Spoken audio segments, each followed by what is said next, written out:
Yeah, I don't ever remember feeling like this. But I'm out here in these YouTube streets. So I want you to get your fingers. I don't know what you're doing. I want you to right get now, your mouse. I want you to check me out. And I want you to check me out. Get ready to do this.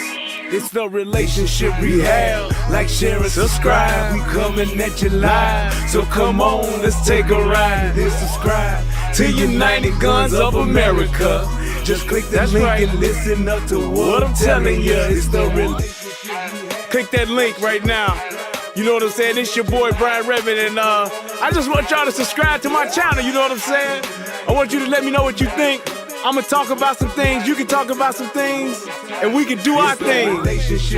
You know what I'm saying? I mean, it's all about having a conversation, right? I mean, if we can't talk to each other, then, I mean, what are we really here for? I want y'all to be able to just come over to my channel, talk to me about what's going on with you, and I can tell you what's going on with me, and we can build some things, you know what I'm saying? That's all about growth, baby. So click that link, go ahead and swipe on your phone, whatever you gotta do. Share my content. It's just get me out here, baby. Cause we just talking, you know what I'm saying? It's like, I like doing what I'm doing because it's about the people. It's about us having a conversation with each other. It's about us discussing whatever needs to be discussed. And on these YouTube streets, this is the best place to do it, baby. Like, share, and subscribe. That's right. Click the link. Click the link. Yeah. I just want to say thank you to everybody that's out here that's already subscribed. You know what I'm saying? Cause y'all ain't the first one, and y'all ain't the last one. So I just want to give a shout out to everybody that click the link, that click the share, and then subscribe to your boy. Cause we gon' blow this thing together, baby. Relationship rehabbing, United Guns of America. To the world, blow up, baby. Yeah. Click the link, baby. Click the link, baby. Yeah. Hey, I just wanted to send a shout out to all y'all. I love y'all. That's why I do this. It's for the love of us, baby. I appreciate all of y'all. Ooh, we gon' do this thing.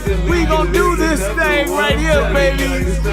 Hey, look, if you at a computer right now, just go ahead and click your link. What else you got to lose, baby? Tell me what you think. Hit the comment section. You can jump on the live panel. We do it all here. That's what it's all about. So come holler at your boy. I've been doing this for years, but I just got onto this YouTube thing. So hey, let's see what it do and where it can go. To United Guns of America. Just click the link and listen up to what I'm telling you, telling you.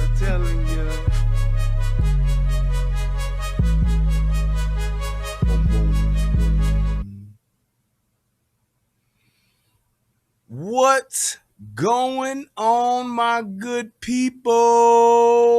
I'm back. Yes. It is I, says me. And all who agree are more than three because they're weak. All right, y'all. Let's go ahead and get the show started. I am Brian Redmond. This is the Relationship Rehab and the United Guns of America. And we are here tonight for yet another live show. And tonight, we shall be talking about the Buffalo, New York shooting at Top Supermarket. Now, I know that I am notorious for breaking these down and telling people my thoughts and all that good stuff. And I thought about this. I actually saw the footage and I was trying to figure out a way of showing it, but I don't think I'm going to take that chance and have it probably get flagged. So I don't want to do that because I believe they'll take it down. And I think that if I did that, it's going to defeat the purpose. So here's what I think I'm going to do. I think I'm just going to play it so you can hear it because I did want you to hear how that sounded. And I wanted you guys to understand what took place, why it took place, how it took place. And as always, we always try to talk about what could be avoided or if this could be avoided and all that good stuff and what measures we can take in the future to keep this type of thing from happening. So I'm going to go ahead and do that. So we'll talk about that. But I do want you guys to, before we get the show started, I want you guys to send up prayers to my brother Easy. He might be in the chat. I don't know if he's well or not, but he's in the ER. Yes. And it's one of those unfortunate events. He was actually trying to cut a big beef from Portillo's in half, and in his excitement of cutting this big beef, he actually dropped a very sharp knife and stabbed himself in the foot. I don't know how that happened. I don't know what he was doing, but hey, I don't know how a knife goes from the island in the counter on an Italian beef to your foot. I don't know, but he showed me, and there was a puncture wound. Blood wasn't gushing, but it was definitely pouring out. I don't know if he's going to make it or not, but hey, you guys, please pray for him. He is, I ain't shit. I know. I'm not. And look, here's the fucked up part about it. He called me like for first aid tip, because I am, hey, I deal with the first aid thing and all that kind of stuff. So he called me for some first aid tips. I tell this motherfucker exactly what to do. What does he do? What the fuck he want to do? Just like most niggas. This nigga just said, fuck it, I'm going to do what I need to do what I want to do, then called me back and basically said, hey, man, it ain't working. Well, damn, bro, I told you to wait like 15 minutes. Yeah, I know, but I got up and I fucked up and it's bleeding again. Well, that's usually what happens. Yes, I don't know if Mark asked a very good question. Was he eating the beef on the way to the ER? I don't know, but I would tell you this. It would be a fucked up way to go. I'm glad that he had other adults there to supervise him, because I would have hated for my brother to pass on to the next life and it be because of an Italian beef. That is just not the way to go. I'm sorry.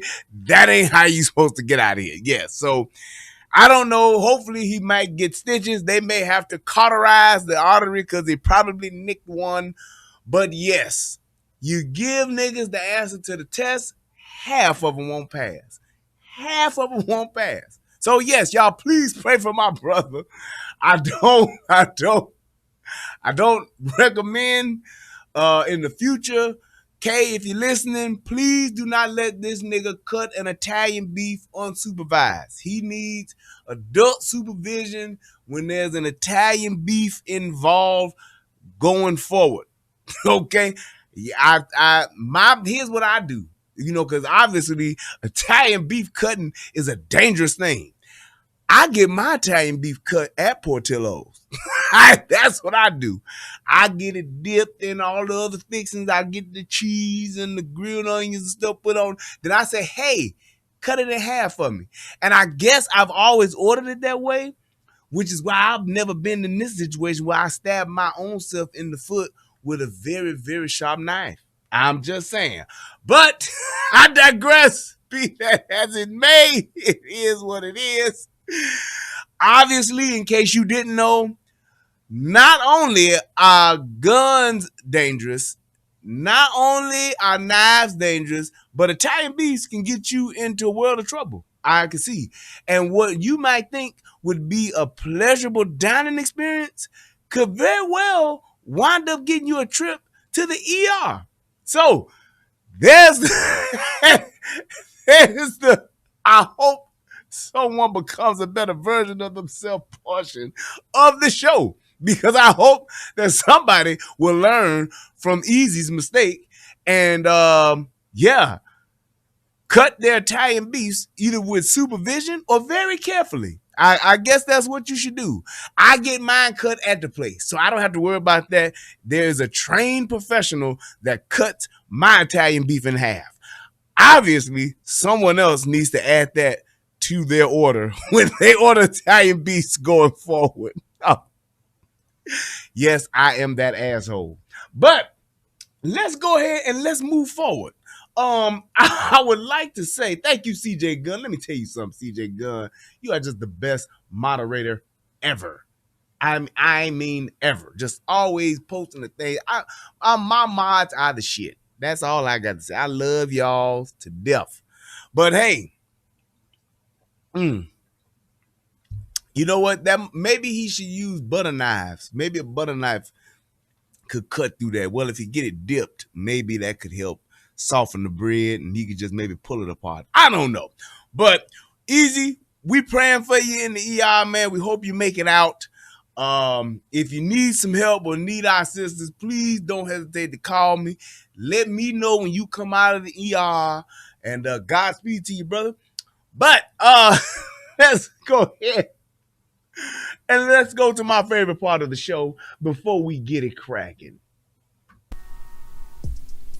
Federal law allows citizens to reproduce, distribute, or exhibit portions of copyrighted motion pictures, videotapes, or video discs under certain circumstances without authorization of the copyright holder.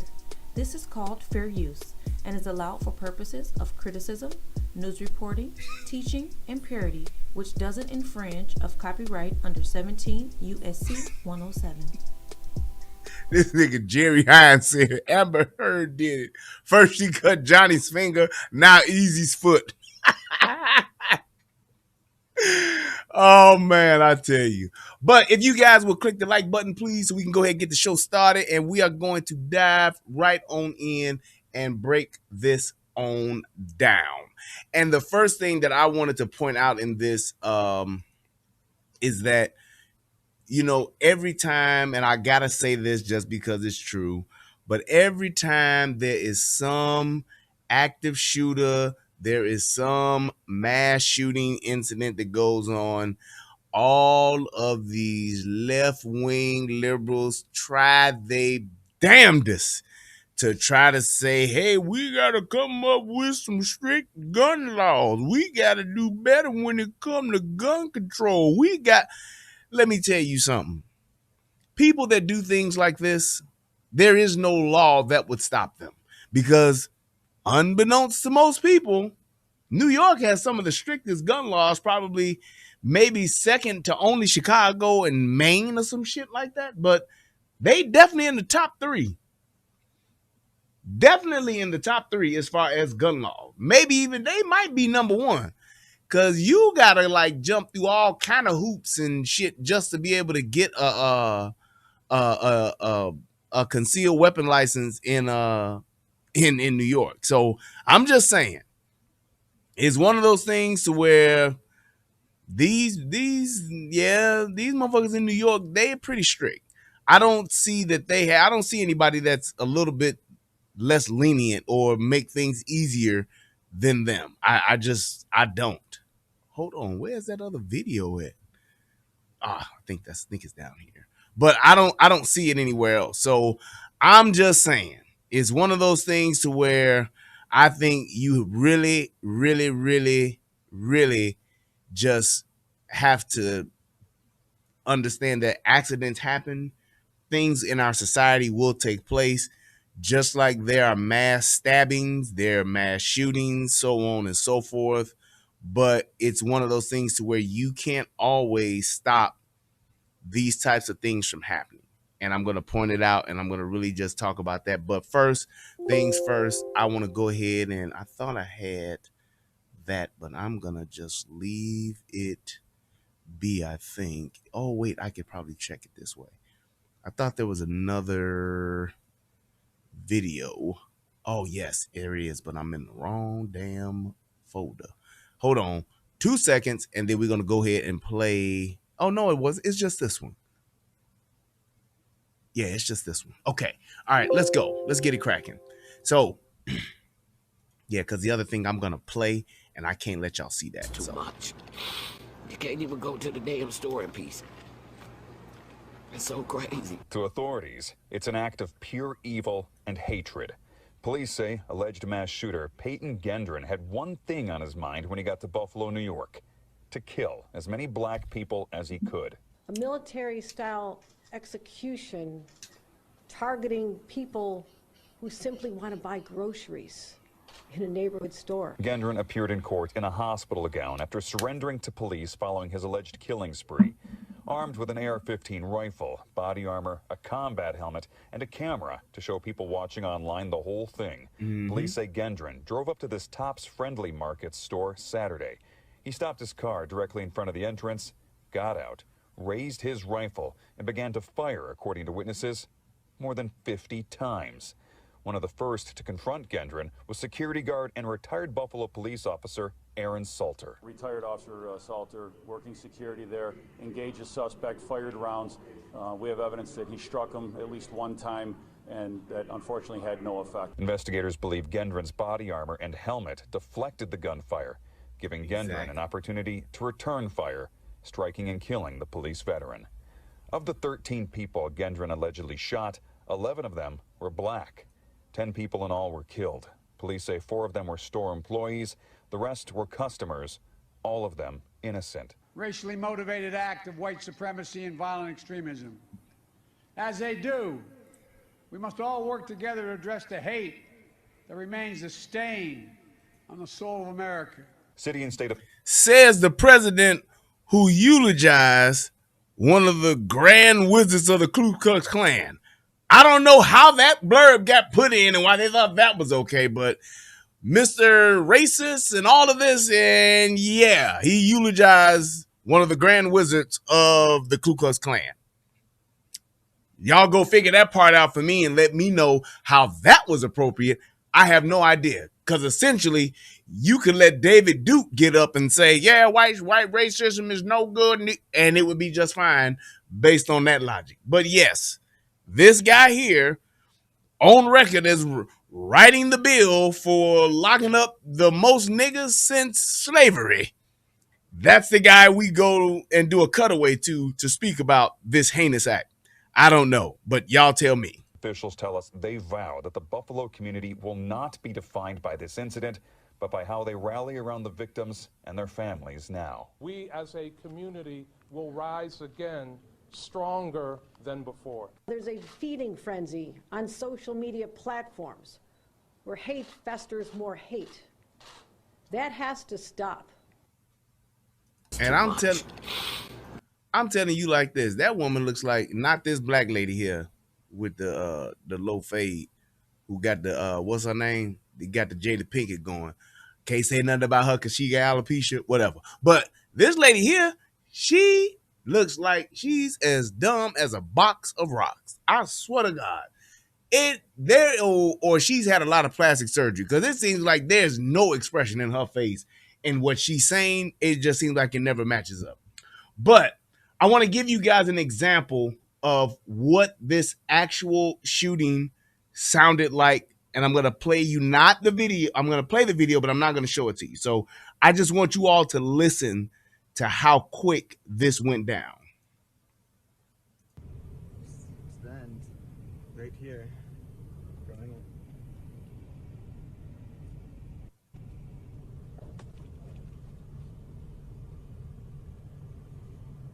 Hopefully you guys can hear this. He's getting out the car. First person he sees.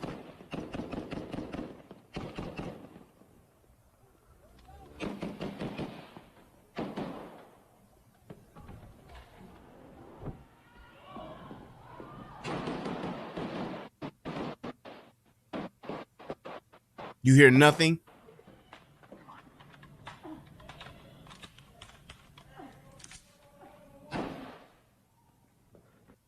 Matter of fact, let me see if I can hear it. Hold up, because I believe I can. You can hear it? Okay, I thought you could. Sorry. That's what I thought. One more time. He's just rolling. He's driving in the car. He's literally pulling up to the front of the store. Makes a turn. This dude has on full army fatigues. He's slowing down. Puts the car in park. Gets out. Rifles up. 1 person down. 2 person down. 3 person down. 4 person down. Shoots a person through the window. That's 5.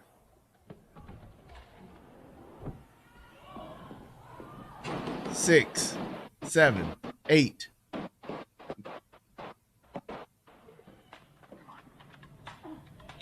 Now he's reloading.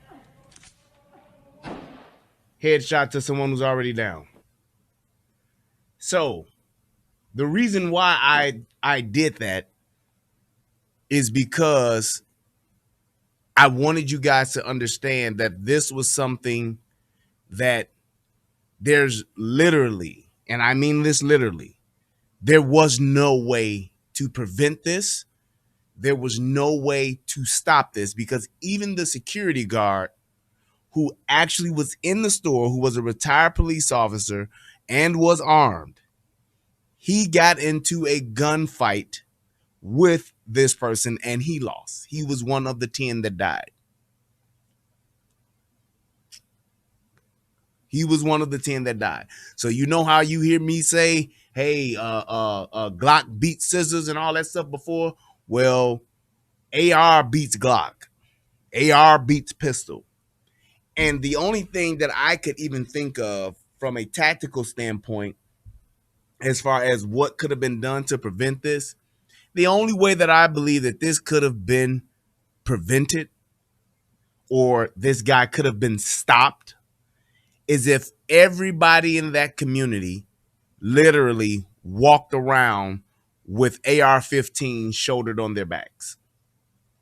I believe that that is the only thing that would have deterred him. I even believe that if there maybe had been a police officer in that store, that police officer would have gotten shot and that police officer would have lost his life or her life. This guy came in full army fatigues. And what most people don't realize is when someone is in full army fatigues, most people associate that person with a good guy.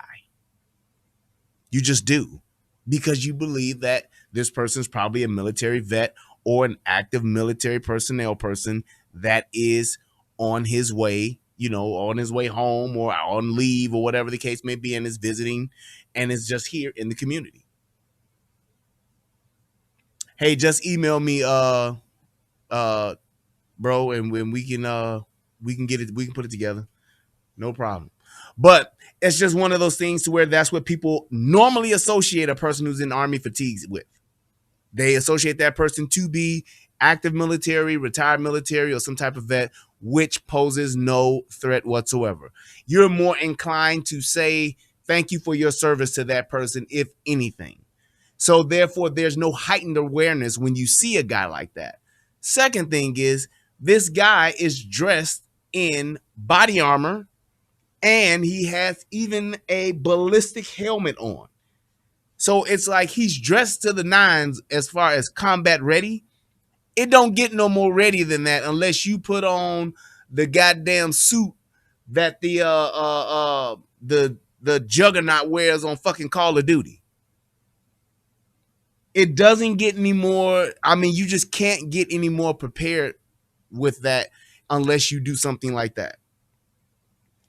And here's the other part to where it was a lose-lose situation for those people in that community. When he got out, he said nothing. He made no sudden movements whatsoever. He didn't like drive up and speed up with the car and then get out like, yeah, mother. He didn't do none of that. He literally was driving in a regular car that nobody would notice, nothing that's even eye-catching or anything like that. And he just got out. He put the car in park, got out, raised his rifle up, and just started shooting. He just started shooting. And the first person that he shot, that woman, she literally didn't have it. The people he shot didn't have a chance. They just didn't. They just didn't. I'm getting to that, John. But they just didn't. So it's like when you're talking about, I mean, there's no clearer picture than like lambs being led to the slaughter than this. Even if there was someone there that was, that carried a gun, that was, hey, I got, my CPL, I carry a handgun, I'm a Pro 2.8. even that person would not have been able to stop this guy unless he caught him in between reloads and literally just rushed him with everything he had or got in some lucky shots. But my thing is this: how do you really just stand and face someone like this with an AR-15 and this person has on body armor and all you have is a handgun? And here's my other message to most of y'all who believe in carrying these six shooters and carrying these small compact pistols as your main everyday carry. You got a 7-shot gun or an 8-shot gun. There's 7 in the clip, 1 in the chamber. How do you stop a guy like this? You don't stand a chance. And I'm going to tell you like this. If it was me in that store and I would have heard that AR going off and I would have known what the fuck that was, I would not have confronted this person. The only way I would have gotten to a gunfight with this guy is if he cornered me. He would have had to gotten in my area in order for me to fight. If I don't have a rifle, I'm not trying to get into a gunfight with this guy just because I know that I'm outmatched. And this is why when people talk about they should ban AR-15s, they should ban this, they should ban that. Yeah, well, what about the motherfuckers who get them illegally? And he got his legally, but what I'm telling you is if we banned them and they were all illegal, it wouldn't be like they wouldn't exist. That's why I'm totally against this ban shit. Totally against it. This banning this and banning that. Well, the people who don't follow the law, they don't abide by the bans. Cocaine has been banned for how many years? Cocaine is illegal in how many states? It's still around, ain't it? Exactly. Heroin banned. You can still get it. So this whole banning shit, it doesn't save lives. All it does is add to more people going to jail.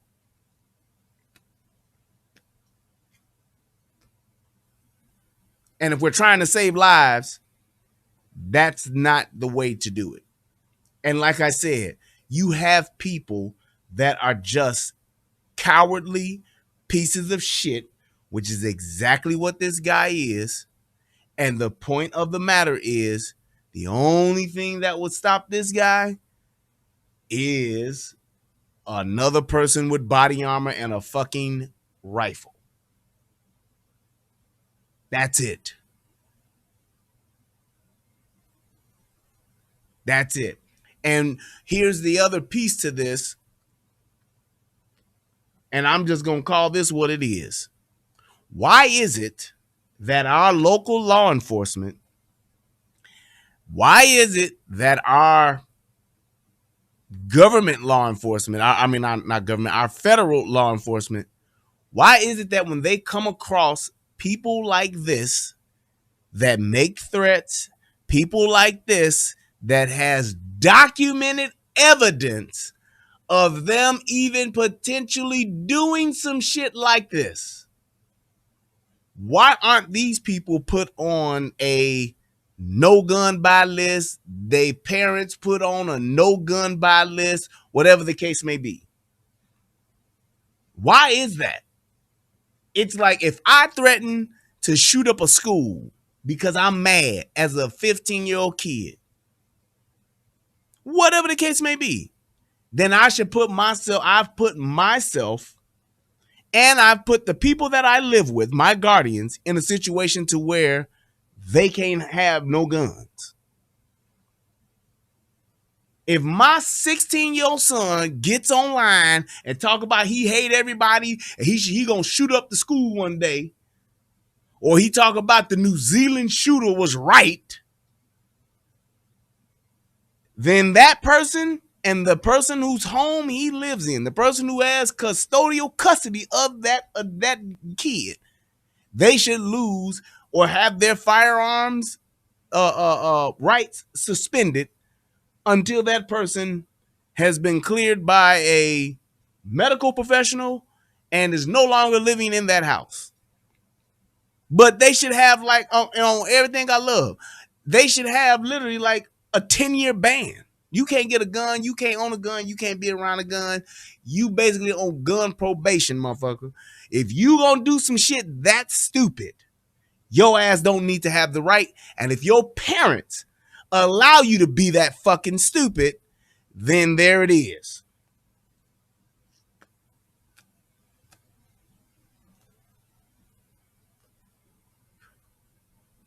Crispy Leg says you can't take people's rights without due process. I didn't say there wouldn't be due process. There's evidence of you committing a crime. It's very simple. I'm not talking about somebody talking about Robert said in school yesterday that he was going to shoot at. Nope, that's not evidence. That's called hearsay. I'm talking your ass post some shit online. I'm talking your ass send out a tweet. I'm talking your ass is on Facebook Live. You are on Twitch. You got a fucking 50-page manifesto on all of this shit that you hate, and you hate niggas and all that. I hate niggas too, but I ain't gonna never say I'm about to go on a mass shooting spree to kill niggas. I'm just not gonna do it. And if there's documented evidence of this person saying some shit like that, then yes, there is your due process. We ain't talking about somebody else saying it. We ain't talking about your friend saying you had said it. We saying your ass is on the internet talking about what the fuck is happening and what the fuck you gonna do 1 day, 2 years ago, 2 days ago, 2 hours ago. I'm just saying, if you still go do it, then that means you had to go steal a gun.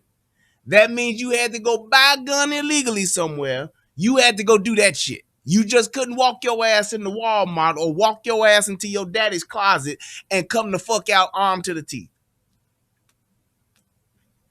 That's what I'm saying. Because that's exactly what this motherfucker was able to do. And I'm saying if there are situations where a motherfucker ain't gonna say nothing and they just gonna wake up one day and decide to go all out and get busy. That's gonna happen, as Mr. Smith said in The Matrix. That is the sound of inevitability. It's inevitable. Like Thanos, he's inevitable. It's gonna happen. But when you got motherfuckers like this, and we've seen this several times, people saying this shit online repeatedly. And it's still just like there's no well, we went and we investigated. We talked to the parents and they were really concerned. We don't know what to do with Billy. He's always doing this. Oh, so then you go buy a fucking 45 the next day and say, yeah, Billy, let's go shoot a few rounds so I can try to connect with my son and find out why he's threatening to shoot people. You see your son is fucking walking around howling Hitler. You see your son is walking around talking about this Aryan Brotherhood shit. You think this shit is like, okay, fine. If you see all of that and he's just trying to express himself, he's trying to find himself, fine. Suspend his fucking gun rights, suspend y'all gun rights, and we'll see how quick your ass get them motherfuckers back online.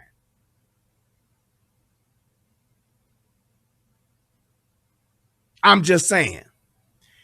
Crispy Leg says, and shout out to Crispy Leg. Thank you so much for the donation. He says, can you get a lawyer to break this down? Because this could be great information to let us know the thin line between freedom of speech and threats. I can break that down.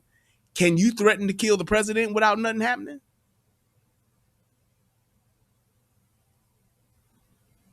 Now, we've heard people do it, but there are literally tens of thousands, hundreds of thousands of threats made against the president every single day. People send letters in. I hate you, Mr. President. I'm going to kill you. People say, I don't like the president. I'm going to shoot the president. He got to go. He's a traitor to the country. We got to kill him. People said this plenty of times. And people have made declarations about it. However, those people are put on a list by the FBI and are investigated based on the level of their threat. And what I'm saying to you is this is a local law enforcement thing. If I'm in the classroom with a kid and let me tell you this, if a motherfucker at my job goes on Facebook and makes a statement, all of y'all motherfuckers gonna pay tomorrow at work. First of all, I'm not going. Second of all, I'm gonna make a call to my fucking local law enforcement. And law enforcement will go and do what is called a temperature check. But here's what I'm saying. If you make a threat like that on social media, you make a threat like that publicly, and it is documented, I ain't talking about hearsay, then your ass needs to lose, not to say it's going to stop you, as a deterrent. You lose your firearm privileges for 2 years, 10 years, whatever the fuck shit may be, as an adult. You do that shit and you say some shit like that as a motherfucking teenager, oh man, please. You 15? Yeah, we'll see, we'll think about giving you a gun when you 30. Since obviously you that fucking immature and you that fucking stupid to do that shit, yeah, there it is. That's what I'm saying. Yes, we talk about freedom of speech, saying, you can say whatever you want, but you can't yell fire in the theater. I get it. I totally get that. But just like we can put a motherfucker, and this is stretching it a little bit, because being able to fly is a privilege. Being able to drive is a privilege.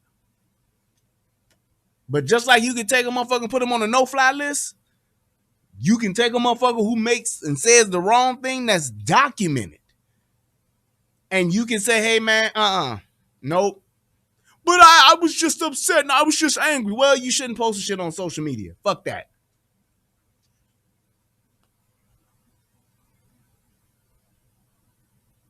That's all I'm saying. It's just like if I call a school and give a bomb threat, what do you think the school officials are going to do? They're going to call the police and they're going to call the fucking bomb squad. They're going to evacuate the building, lock down the building, whatever the case may be, and they're going to sweep that building. Why? Because I just might be telling the truth. Do you want to take that chance? Nope. So that's why you're going to do it. If I go on social media and I post, I hate everybody, I can't stand niggas, I'm going to shoot them all. They should just line up all you niggas and just shoot you down like the pieces of shit you are. Better yet, I'm going to show you on Tuesday, December 12th. Then, God damn it, somebody needs to show the fuck up and say, hey, man, do this kid got any guns? Are there any guns in this house? Well, I got a few of them. I'm his dad. Well, Dad, your son just fucked you. Give me your guns. How about that? Makes sense to me. If I'm a parent and I apparently don't have enough influence or enough control over my child to where they won't say something like that, I don't need to have guns in my house. I don't. I just don't. Now, let me address this other part to this, because this kind of like supported the shit that I say all the time. A lot of people, well, let me just say it, a lot of niggas have been posting about this, and they ask this question. How is it that this white boy shot all these people and didn't wind up getting shot dead by the police? And they say that to imply that these white racist police officers don't never shoot the white boys who be shooting up people, like Dylan Roof, like Payton Gendron, like, keep going down the line. Does anybody know why this white kid didn't get shot by the white police or the black police? Is there anybody that knows? Right, as if these cops are white. Well, even if you black and you the police, you consider the white person. But can anybody just give me what they might think could be the reason why this white active shooter wound up in custody as opposed to being in a grave?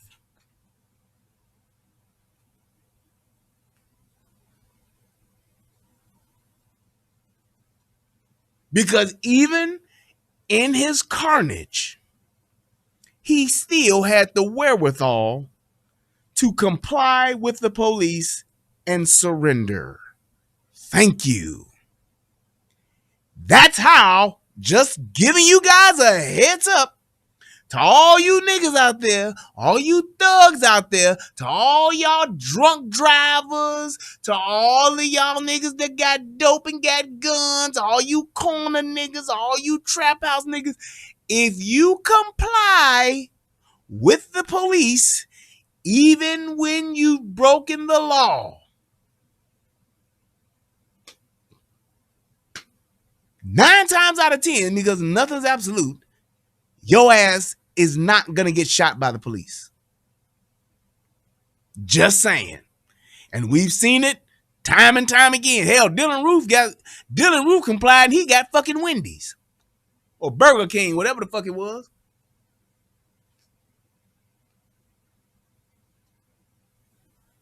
He got fucking Wendy's. He got Burger King. He went and got a burger on his way in. And here's my other point. Everybody talking all this shit. Well, not just everybody. I'm going to say it. Niggas talking all this shit about, yeah, that white boy got put in jail. That white boy didn't even get shot. He just got arrested. He wound up. Okay, if y'all disagree with that, or y'all think I'm cooning, then answer me this. Riddle me this, Batman. How is it that none of these white boys, none of these white folks that then got arrested by the white racists or the black white supporters, the black white police supporters, the coons or whatever, once they have gotten arrested, how come ain't none of these rough and tough niggas that's in the joint killed none of these boys?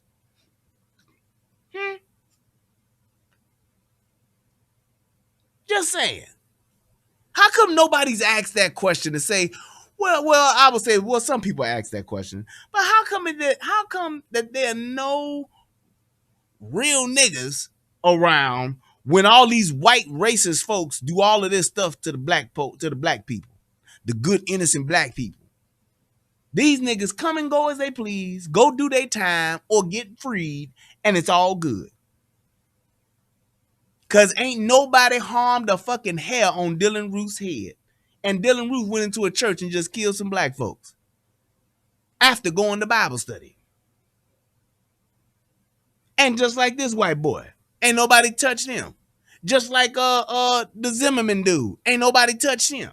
How is it that these niggas are still untouchable to this day? You mean to tell me out of all of the niggas in Florida, couldn't nobody get a drive-by in on George Zimmerman? Seriously? Nobody? We can go find XXX Tentacion. We can shoot him down. We can shoot down Pop Smoke. We can shoot that nigga down. We can shoot down every other nigga we can find that ain't got no gun or that's just, hey, rapping. We can shoot down King Von. We can find a way to get to all these niggas. But we can't never seem to get to these niggas that do this kind of shit. I just gotta ask the question, how is that? You mean to tell me ain't no real niggas in jail? You mean to tell me ain't no more real niggas out on the street? Where these niggas at? And how come these niggas don't touch these people? Just saying. What? You ain't gonna get no street cred for catching up with George Zimmerman? What? You ain't gonna get no street cred for catching up with Dylan Roof? Ain't nobody gonna give you they cornbread if you catch up with Dylan Roof? Seriously? Come on here now. But you let a nigga put some shit I don't like in a verse on a song. You let a nigga put that shit in? Oh yeah, we gonna FBG duck your ass. We gonna catch your ass downtown at the Louis Vuitton store, nigga. Got him. We gonna catch your ass at an Airbnb. Niggas was straight fucking detectives. Niggas was able to look at a video that motherfucker Pop Smoke made posting some clothes he got when he went shopping. Niggas was able to investigate that and forensically decipher the video to locate the address in which he posted and then go to rob that nigga. They was able to plot and put together all that shit. But no, we can't catch up with Zimmerman. Can't catch him. It's just amazing to me. We can talk about each other in these songs, go back and forth with these verses, make all these little snide remarks. We can go to a funeral and shoot up a dead body at a funeral. We can go shoot up a nigga's family at a fucking bar mitzvah. Not that it's some niggas that's Jewish, but we can go to a birthday party, a baby shower. We can go to all these places and catch a nigga and plot and scheme and shoot a nigga up. But when we have something like this, oh, it's the white racist police fault that these niggas is just going to jail and not getting shot and killed. I guess. That's just what it is. But we have to take into account to say, hey, man, the shit that we do to ourselves, the shit that we do to each other for the littlest things, we will go to the end of the earth to kill that nigga because that's our ops. But for something that's even controversial that you can say I could go either way, niggas won't do nothing.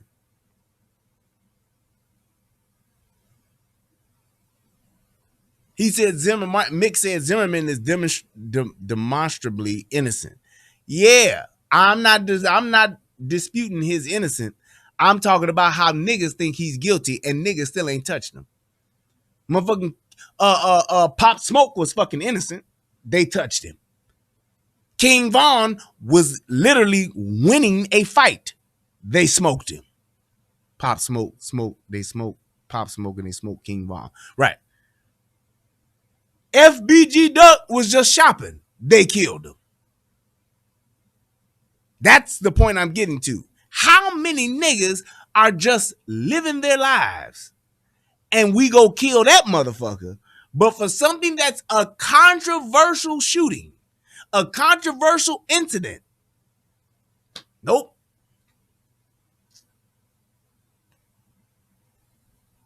Just saying. I'm just saying. But getting back to my point as far as this shooting goes, this is not an instance to try to bolster up gun control. This is not an example to say why we need more gun, how we need more gun, why we need more gun control, why we need this is one of those things to where if that person had his mind made up and he comes prepared like that, there is nothing you can do to stop him.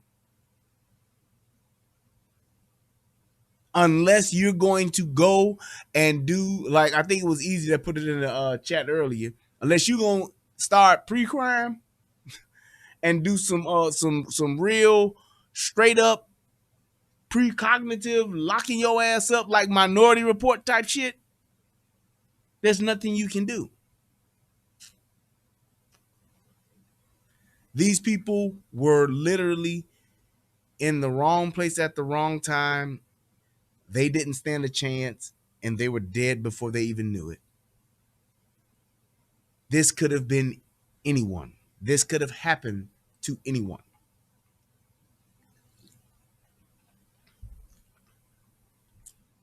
But I do think that there's an opportunity for us to develop some type of, well, not some type of, but much better investigations for things like this, because this kid was definitely, and I mean definitely, when you go back and look at all of the shit that this kid was doing, he was on his way. Matter of fact, let me pull up this shit so you can see it for yourself. we go. There we go. And I'm going to show this on this screen. Yep. Nope. That's not gonna work. Oh, there we go. Okay, I'm gonna show you guys this video because I just really want you to see just the type of person that we were dealing with. And it's like for local law enforcement, local government to not have any type of measures that could have been taken. This is like a huge opportunity that I see that we can literally try to address this kind of stuff from happening again. Where is my desktop? Thank you. And there we go. All right, hang tight. Yep. Boom. Okay. So check this out. Oh, wait. There we go. I want to get it to where y'all can see this too. Cool.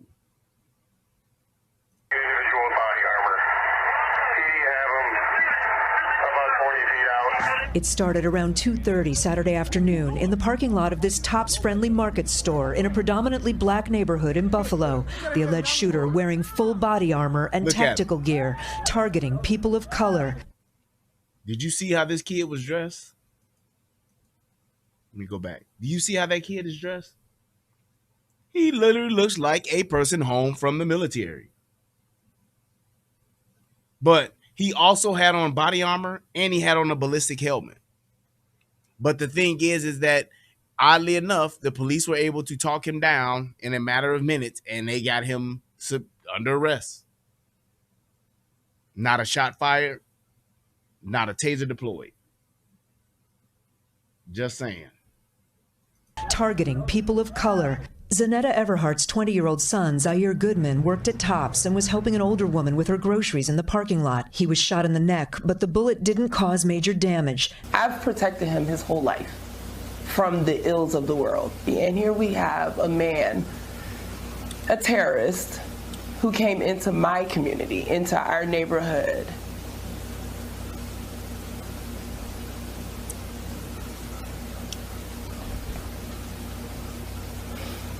Yeah. That's hard. That's hard. The woman he was helping was killed right in front of him. Neighbors watched it all in horror. There's a whole lot of shooting. It was just rapid. Just one after just kept going. And next, we came outside and it was just packed full of people. We saw, dead bodies. They were covered up. In all, 13 people were shot. Yep. Old, young, man, woman. This person literally was just like, I'm going to do this. And unless somebody's there to meet me with some type of firepower that can stop me, I'm doing it. And it's like this. You have to realize the mind of a active shooter is always the path of least resistance. That's why you have a Sandy Hook. That's why you have a Columbine. That's why you have a I forgot the name of the church that Dylan Ruth went and shot up, but that's why you have those. That's why you have a Tops grocery store. The guy who went and shot up the Walmart. They go to places where they know there's no one there to literally resist them. That dude was there, and I believe he even talked with somebody who the other day, he did. He talked with the guy who was there that actually saw it, like the day before or earlier that it was the day before or earlier that day or some shit. But I think they got that video too. But there was nothing. These people, that lady didn't have them ladies old. Those are old people. Those are old people. That dude that shot up Sandy Hook, he shot up kids, 5 and 6 year old kids. Those kids didn't stand a chance. 4 were store employees, 10 died. Aaron Salter was a father of 3 and a Buffalo police officer for 30 years. Tonight, he's being hailed as a hero. And my thing is, this guy here, trained and armed, but he was outgunned. He just was. He didn't stand a chance against that dude. For the last 4 years, he worked as a security guard at the Tops. Salter tried to stop the gunman. Fired multiple shots, struck the suspect, but because he had heavily armored plating on, that bullet had no round. The suspect engaged our retired officer, and he was ultimately shot and deceased at the scene. He worked over 20-something years as a Buffalo police officer and lost his life at Tops. Disgusting to me. Another who died, 86-year-old Ruth Whitfield, who had stopped at the store after caring for her husband at his nursing home. After all the carnage, the alleged shooter threatened to take his own life, but then dropped his gun and surrendered to police. Saturday, he was charged with first-degree murder and pleaded not guilty. The lone gunman, armed with weapons of war and hate-filled soul, shot and killed 10 innocent people in cold blood. Today, raw emotion pouring onto the streets. People just wake up and come kill us whenever they feel like it, and that's not okay. That's one of the things that I liked about when I saw this. Not the fact of how she said it, but what she said. If that ain't a pro 2A incentive, I don't know what is. Why would you, black, white, Asian, Hispanic, whatever, purple, pink, yellow, green, why would you want to live in a society? Why would you want to live in a community? Why would you want to live in a country to where you are able to say people can just pull up and just shoot us and nothing happens? This is exactly why I tell people that responsibility to protect yourself, the responsibility to be able to stop this type of stuff from happening, it's yours. You are responsible for your own safety. You are responsible for protecting your life. You are responsible for protecting those lives of those that your loved ones, your friends, and your family. You are responsible for that. Not the police, not the FBI, not the congressman, not the senators, not your governor, not any of these other people in the world that you want to name. It is your responsibility to protect yourself. And I promise you this, those of you that arm yourself, that protect yourself and carry your firearms and are pro 2A Second Amendment, this kind of stuff usually won't happen. And if it does, it's usually stopped very quickly. Case in point, the church and white settlement. Just saying. There was another shooting at a church today in Los Angeles where I didn't even get all the info of this story, but they winded up hog tying and stopping this dude. But my point is this: if somebody's shooting in my church, I ain't trying to hog time. I'm trying to gut them and dress them like a hog.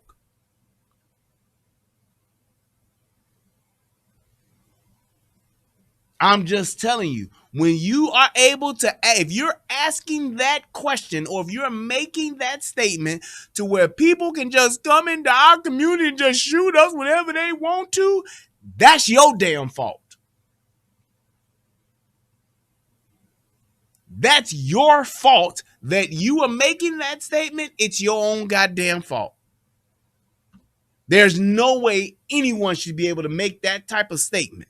Somebody could just come into my house and just shoot us? Well, bitch, if you got a gun, if you got a knife. I saw a video where a dude hit a motherfucker breaking his house with a spear. He speared a motherfucker. You better have something. Because you thinking, and I'm going to say this, It took the police 2 minutes to get to this call. And I'm going to tell you this. Great job. They got there in 2 minutes. What the fuck else do you want? The police are not there to make sure don't shit happen to your ass. The police are not there to make sure that people just don't pull up and start shooting us. No. You need to be able to be prepared and be armed and be trained so that if somebody do pull up and just start shooting, you can shoot back. Because obviously, somebody is willing to do it.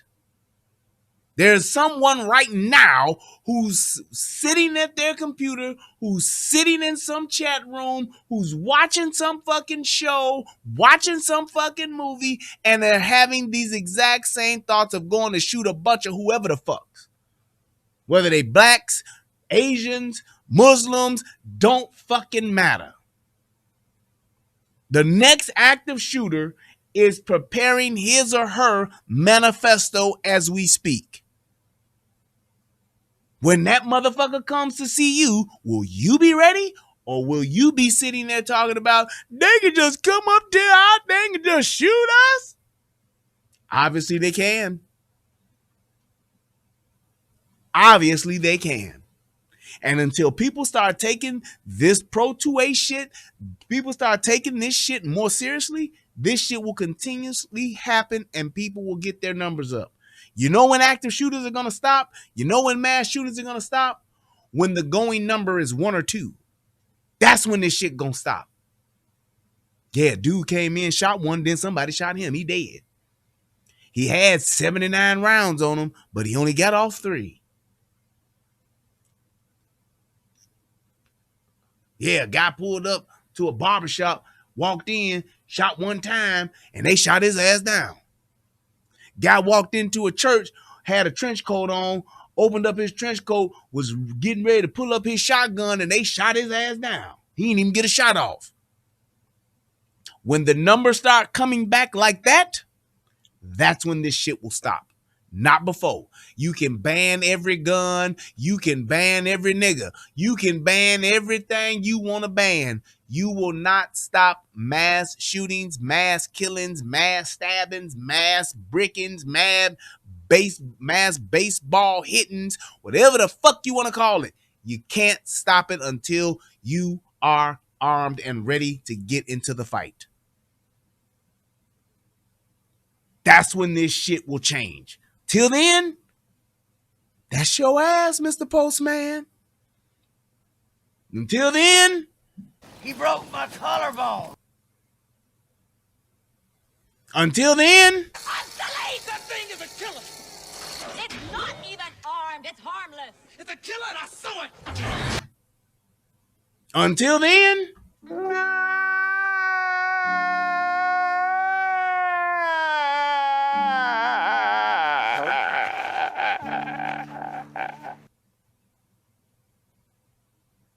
until then, the upper room with Jesus.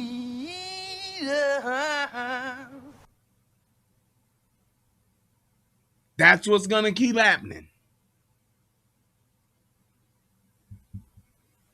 Not allow this to destroy us.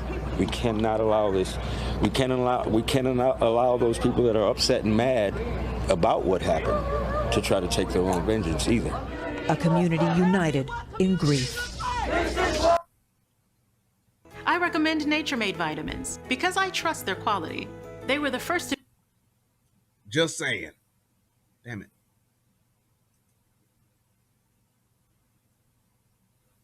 be verified by USP, an independent organization that sets strict quality and purity standards. Nature Made, the #1 pharmacist recommended vitamin and supplement brand.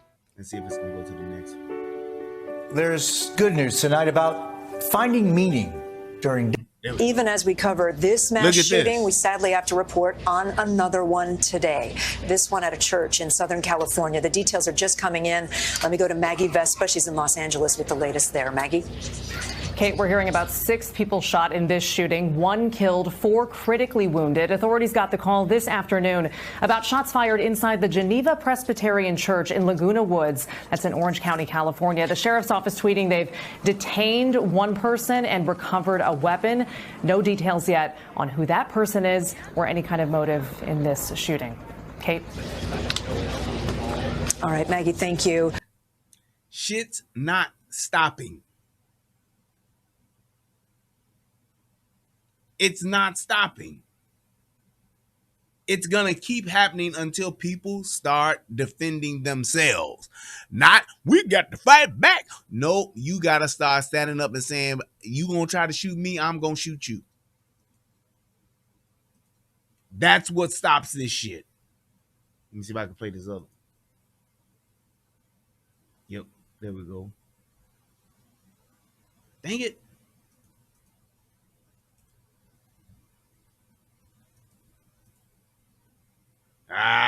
It's fucking up. That's why I hate these other guys. That's why I like to download the shit myself.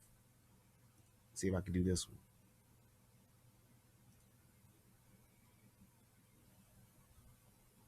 one. 1.7 seconds after that, I looked up. 0.6 seconds, another shot. And he was just shooting people. Was he just randomly targeting people, you think? Just shooting anybody? Yes, he was randomly shooting people outside. And then I seen the security guard run in. When I saw the security guard run in, I was like, well, this ain't no movie, this is for real. And then he went in shooting more people. Like, I still see it in my head that this guy was actually just shooting at people standing there. It's crazy, it's crazy. It's crazy. A guy was just shooting at people. He targeted black people. Yes. He killed almost everybody. Tell me where you were when you saw him. I saw him walking through the exit door. And here at the Tops. Here at Tops on Friday. And I said, he look out of place. He looks out of place. And I walked up to him and I said, where you from? He said 2 or 3 hours from now. Then we started talking about race. And I was like, well, there's only one race. He's like, well, he didn't say he disagreed, but he said he feels that there's different races. What did you think of him in that moment? If you ask me right now, that kid that I met on Friday wasn't racist. That's the kid I met on Friday. And here's the thing. I will agree with him. But here's the thing. How does a kid that young get impressioned like that? Is he going to the local YMCA and joining the racist club? Is he going to his local church and joining the Aryan Nation section or choir or whatever it is? He's online. And my thing is this. What are your parents allowing you to be exposed to? So, yep, same thing with Dylan Roof. What are your parents allowing you to be around? And I'm just telling you like this. It's a lot of niggas whose parents ain't in their homes, but there's a lot of white folks whose parents are in their homes and they ain't doing shit with their kids, but giving them shit. There, I said it. I know everybody ain't gonna like that shit, but it is what it is. It's a lot of motherfuckers who got kids, both parents in the house, and they ain't doing shit with their kids, but spoiling them little motherfuckers to death. Spoiling them rotten. Rewarding bad behavior. That's my number one thing that parents need to understand. You don't fucking reward bad behavior.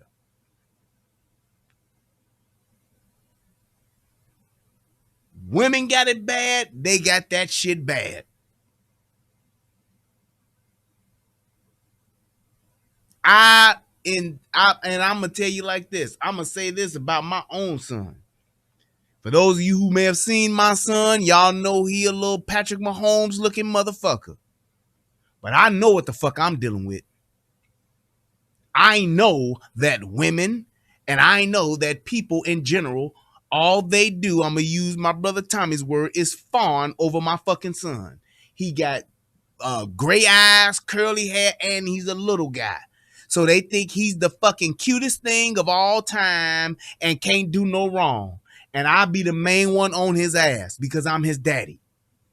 And I know what the fuck is gonna happen to him if I let him get away with shit. Cause he's so cute.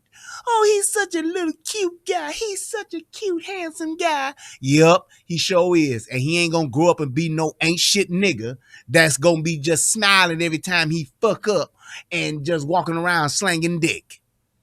And that's what a lot of fucking parents allow their kids to grow up to be. That little motherfucker clown, I be on his ass fucking him up. I be the main one telling him no, stop, don't. But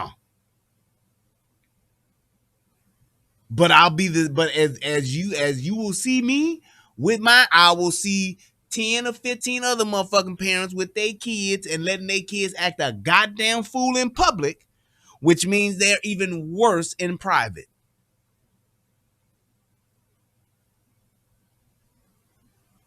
I'm just saying. I was in fucking just like, and to those of you who've been tuning in to the show, thank you guys so much. Please click that like button, click the subscribe button, and let me apologize to those of you who are my faithful fans and supporters and watch the show consistently.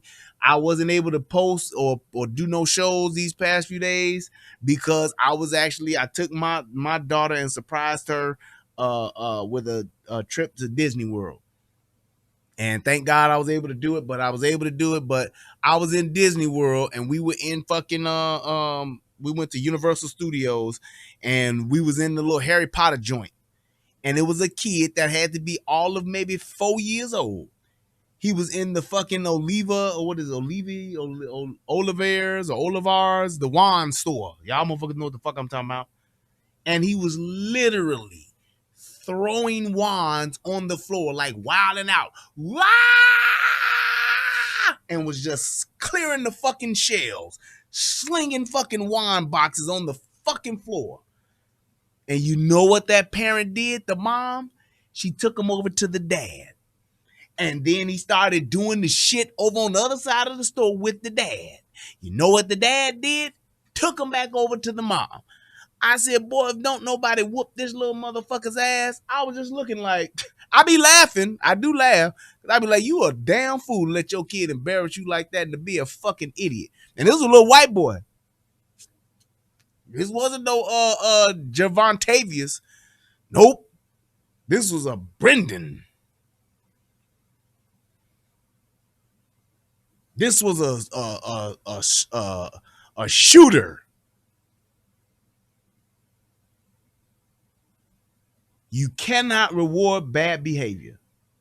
You just can't. And when you do shit like that, kids grow up with expectations thinking they should get whatever the fuck they want, whenever the fuck they want. And the minute they don't get it, when real life and reality hits their ass and slaps them across the face, right, a Mason. Mason, stop it. Brendan, no. The minute that reality slaps them across the face, they have a fucking huge disappointment, breakdown, psychotic break. They lose their shit and they don't know how to react. So they do shit like this when they're not accepted in society. They do shit like this when they're not accepted by their peers anymore. They do shit like this when they get bullied at school. They do shit like this when they become outcasts. They do shit like this when their only friends they have are on fucking Fortnite. They do shit like this when they don't know how to even play with other kids because they've been spoiled and are now little shits that nobody likes and wants to be around.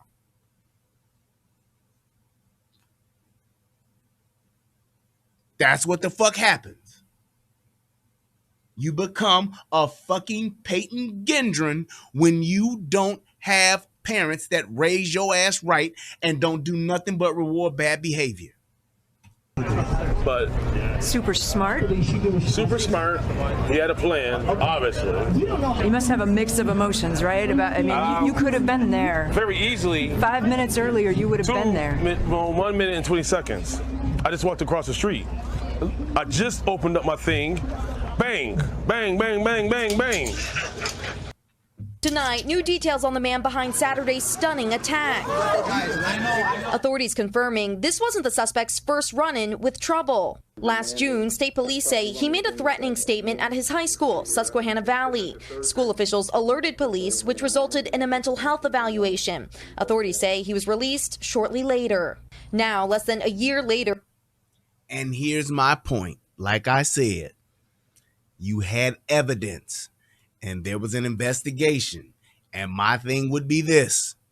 Well, Payton, because you made this fucking statement and because we came and investigated, and even though you've been cleared by a mental health professional, which shows that you're not fucking crazy, but that still doesn't mean you're not capable. You, sir, are on probation, cannot live in a house with a firearm, and you cannot own and or possess a firearm for the next 10 years, sir. And if you do, and if you are caught with one, your ass will do a mandatory 15-year sentence. Bam. How about that? Yeah, but I was just, I didn't mean, I know you didn't mean it, you little motherfucker. But here's the consequences for your actions. You got your punk ass on the fucking social media. You got your punk ass up in front of a crowd and said you was going, whatever the fuck you did, here it is. We have substantial evidence that shows that you made this threat. And because your ass did, even though you've been cleared by a mental health professional, you lose the privilege to own a firearm. You lose and the people who live with your ass, they lose the privilege to own their firearm. And I would literally send the police to their door and say, hey, is he going to live with y'all? Well, he has nowhere else to go. Great. Hand over your fucking guns. And if your ass have one and get caught, your ass going to jail.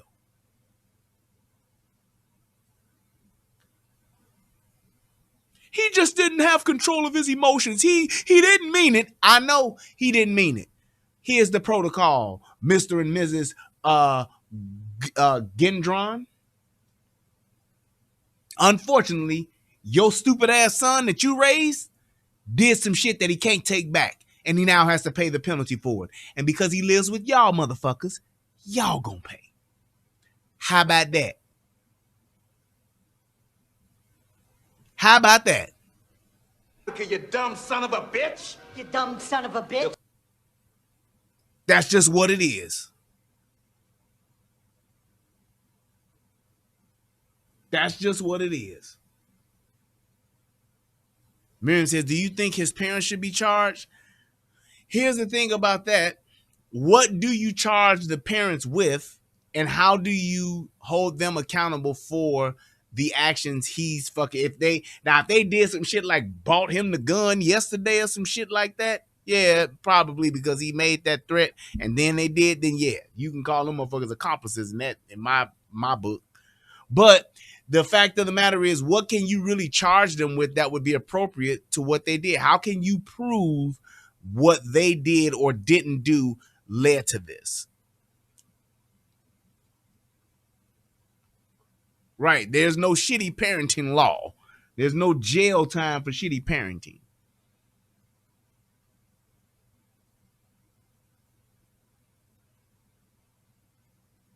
Well, Mark Pasquale says, in February 21st, 1999, I still remember that ass whooping for 3 hours by my dad. The teacher called the house because the teacher called the house. Well, Mark, as unfortunate as that is, that's not an ass whooping. That's more of like torture. That's some Gitmo shit. I just gotta call a thing a thing. That's what that sounds like to me. That's torture. Yes, yeah. Phone call, yeah, that's torture. But point was made, I guess, because Mark ain't been no active shooter. It is what it is. 18-year-old Payton Gendron is accused of killing 10 and injuring another 3, streaming his first steps on a gaming platform. Twitch said the feed was removed within 2 minutes of the violence. What alarms you the most leading up to this incident? This stupid bitch. This person intended to have a broad platform, live streaming it, sharing his information, his ideas, his hatred online. There are others who know this now, and that's what scares me, is how far this virus is now spreading and how... Ma'am, it's not a virus, it's behavior. My cousin said, Corey said, nigga, remember that ass up like an R&B classic. Like, this my jam. Hell no. Quickly. The suspect drove several hours from his home in Conklin, New York to reach Buffalo. A day before the attack, police say the suspect was canvassing several spots. He was targeting a predominantly black area, according to a manifesto authorities believe the suspect authored. The 180-page document was posted online just 2 days before the massacre. The author referred to himself as a white supremacist and repeatedly referenced the mass shooter who killed 51 people at a New Zealand mosque. We have evidence that he was here, that he was doing some reconnaissance on this. And you guys remember that. I did a show about that. It's like you have to realize that there are people that are going to do this. And those people, I mean, when you look at it like this, I promise you that this kid wasn't no stable kid. He wasn't no good old wholesome as American pie type of young man. I'm sure this kid was an outcast. I'm sure this kid was treated as a weirdo. I'm sure this kid was made fun of. And I'm sure that this kid was just had all of the makings of being recruited by a group like the Aryan Brotherhood or the neo-Nazis or whatever the fucking racist group you want to come up with. He was a prime candidate, just like how it is in the hood. Them niggas that are being, these little kids, these little boys that are being raised by these single mothers in the hood, they are prime candidates for gang banging. They're prime. The gangs love that. You ain't got no daddy? Well, the county gonna be your mama and Deuce gonna be your daddy. And I am Deuce. Same mentality, same philosophy. Just like these motherfucking kids get recruited that are your so-called social misfits, so do these young kids that are raised by these single mothers in the fucking hood. They all get raised the same way. They all get raised the same goddamn way. And they get recruited by these types of groups because the family is not intact in the hood. And they get recruited by, just like this kid did, because his parents were some ain't shit parents that didn't motherfucking raise their son. They just gave them shit.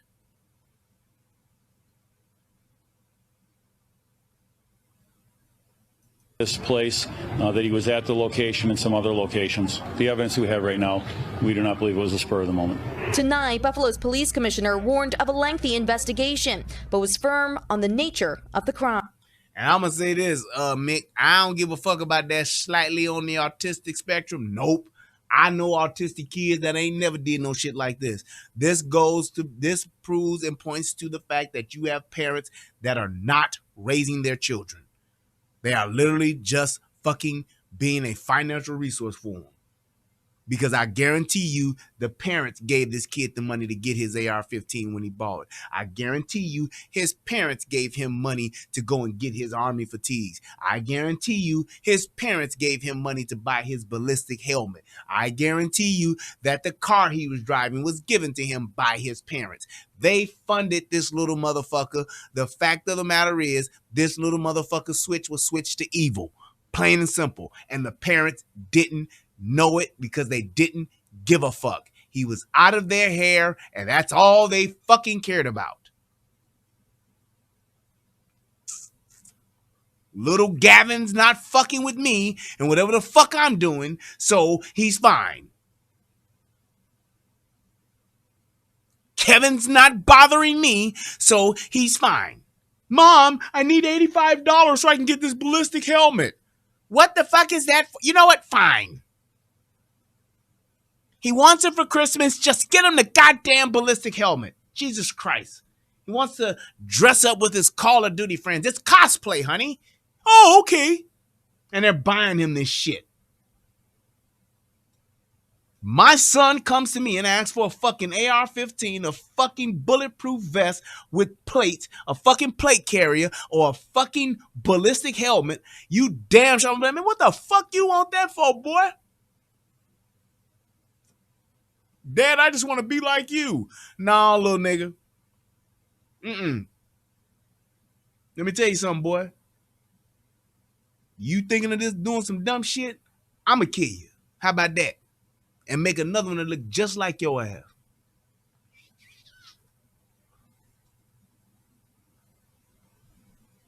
And I'm not saying kids shouldn't be able to exercise their Second Amendment rights. I'm not saying you don't teach your kids how to shoot. What I'm saying is you should know your kid enough to where you know what type of stable or unstable little motherfucker you got. You parents should know if your kid is fucking on the in crowd or a fucking nerd or is a fucking outcast in school. I'm sorry, but you should. You talk to your kid enough, you'll get an idea. That's just how this shit goes. It's not a thing to where I had no clue. You didn't have a clue, then you ain't shit parent. Between you and your husband, between your husband and yourself, you motherfuckers should have some type of grasp of what type of fucking human being you're raising.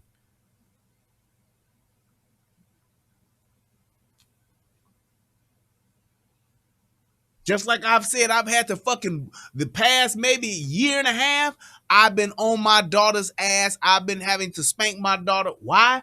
Because she's been a fucking liar and a thief. She's been trying to see what the fuck she can get away with. And I know, because when I was her age, I was a little sneaky lying motherfucker too. And I'm not gonna raise a thief. I told her that straight to her face. I'm not raising a thief. I'm not gonna raise a little fucking liar. I'm not doing it.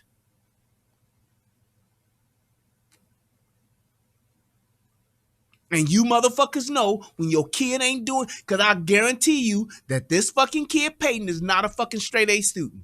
I guarantee you that Payton is a little motherfucker who been fucking up in school, just like that other kid that did that shooting.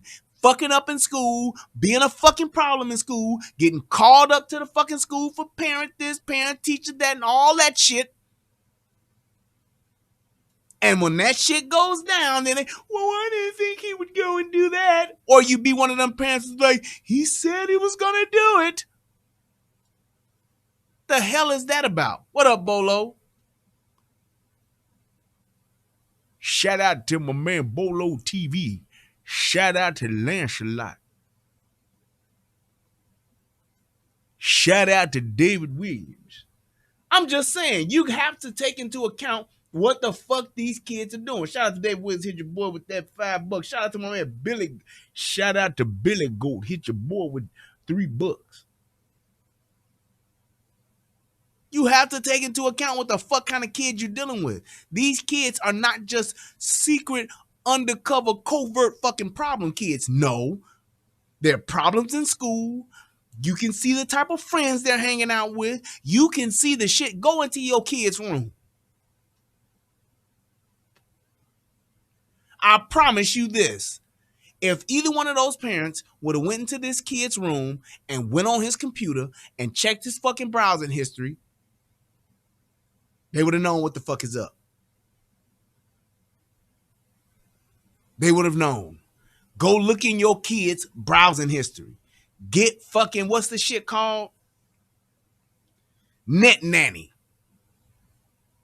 Get fucking Net Nanny. As long as the kid is living in your house, kid, man, ain't no kid in my motherfucking house got privacy. Fuck you talking about? Fuck you mean you got privacy? Motherfucker, you want privacy? Then that means you're grown and you're living on your own and you're taking care of yourself. Not grown by age. Grown means I have a job, I can provide for myself food, clothing, and shelter. Go do what the fuck your grown ass want to do. You living up in this motherfucker? Best believe I'm gonna know what the fuck you doing. I'm gonna know what the fuck is going on my internets and all that shit. Your browsing history is my browsing history, motherfucker. That's the kind of motherfucking daddy I am. That's the kind of house that I fucking run. I'm the king around here. Fuck you mean? You ain't gonna have no computer in your fucking room. Your laptop gonna sit right here on this motherfucking table, on this desk, on this counter, out in the fucking open. You could be on that motherfucker until your ass gotta go to bed, but you best believe I'm gonna be able to go over to that motherfucker and, hey, what the fuck you looking at? Hit back. Hit the back button. Yep. Hit that drop down. Go to your browser history. Let me see what the fuck you been searching for. Who the fuck you chatting with? Let me see that chat log. Open that shit up. That's why my kid don't have no fucking phone.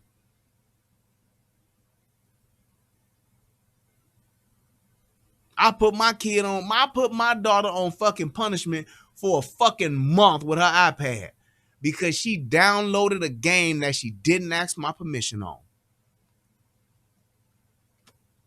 And it was a little game, the little app she downloaded.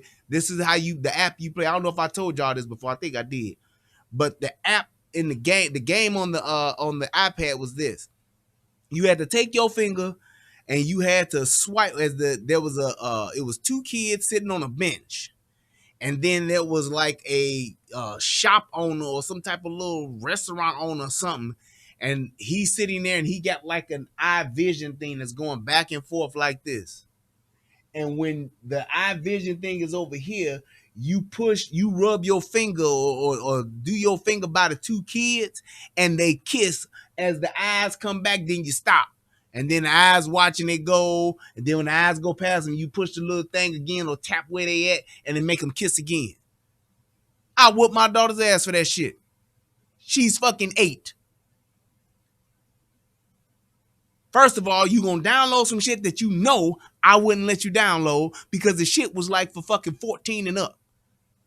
Second of all, you downloaded the shit because you knew and you didn't tell me about it because you knew I wouldn't let you do it, right? Yes, exactly.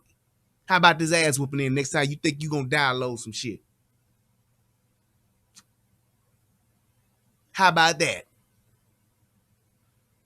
Now, am I sitting here talking about we got to ban these apps? We got to ban the apps on the internet. We got to stop Apple. Nope.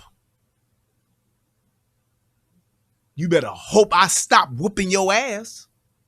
You better hope I stop grounding your ass.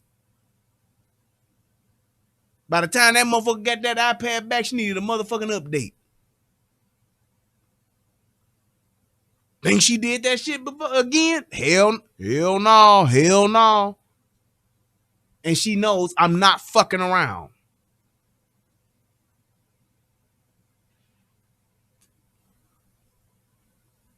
We don't need to stop Apple. We don't need to stop. You need to start parenting your children.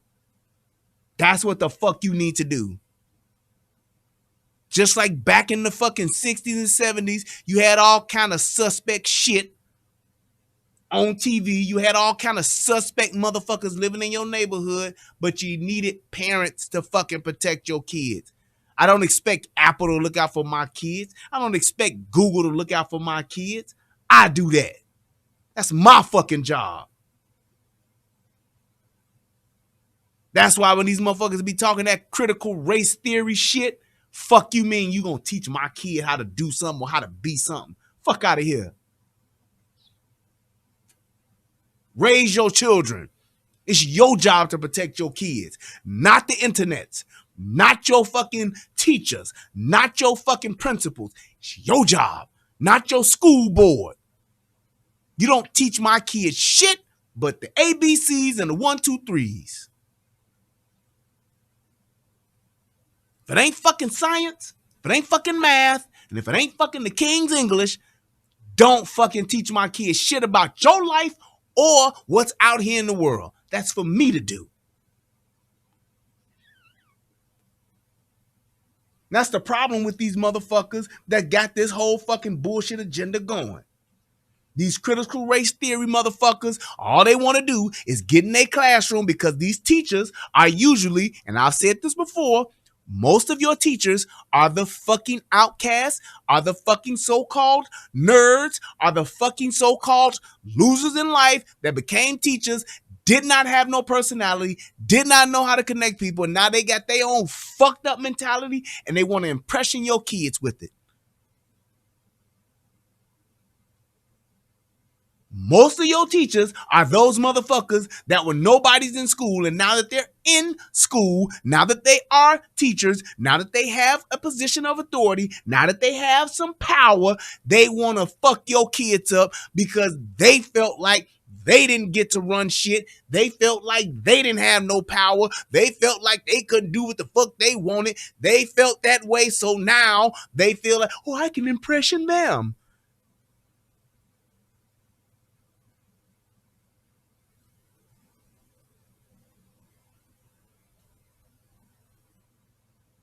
That's exactly what it is. And these teachers get in there, these fucking goofy ass teachers want to take their own personal life experience. And I ain't mad at you for that.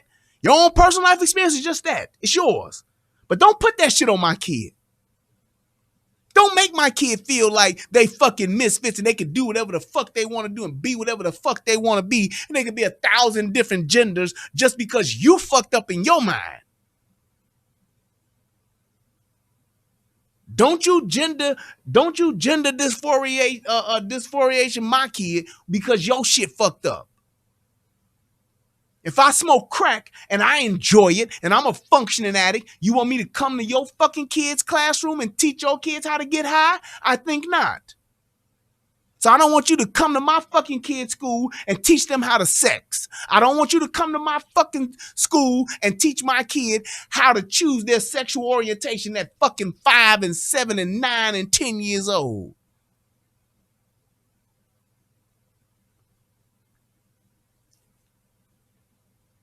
Shit is fucking ridiculous. People even thinking that that's okay. Yeah, come and teach my kid that they can sleep with other fucking girls and they can sleep with other fucking boys and it's all okay. No. But y'all don't want to call the shit out because it's a lot of women doing this shit. Just like how motherfuckers don't want to talk about how these motherfucking female lesbian basketball and volleyball coaches are turning these young girls out. Ain't it something to where all of the kids or the majority of the kids that's on these the female volleyball and the female basketball teams are fucking LGBTQP LMNOPs? Y'all don't see the correlation with that? These motherfucking girls are getting turned out because the dykes are playing on the same basketball team and they fucking carpet munching and eating each other's pussy and they doing that shit to these other kids and the teachers are doing it. The same way you got that that motherfucking grown ass motherfucking girl softball coach fucking these young girls. That's men. Is the same way you get these female lesbian fucking basketball coaches that are turning out these young girls. But don't nobody want to say that shit. Even though you can clearly see the fucking layout. How many motherfucking females are in the fucking WNBA that's dyking it up? How many motherfucking females that are on these high school basketball teams are dyking this shit the fuck up? How many kids on these female volleyball teams that are dyking it the fuck up? You ain't gonna tell me there ain't no correlation to it? Come on, man. Come on, man. It's just like when you talk about these fucking choir directors, how all these choir directors are tambourine players.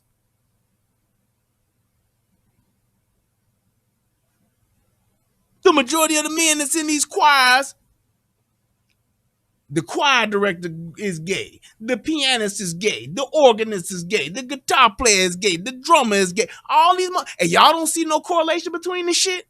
But you letting your motherfucking teenage son go on all these motherfucking church trips? Bullshit. I'm not doing it. And I'm going to say what the fuck it is. I ain't saying they all that way, but it sure is a fucking staggering number of motherfuckers that is.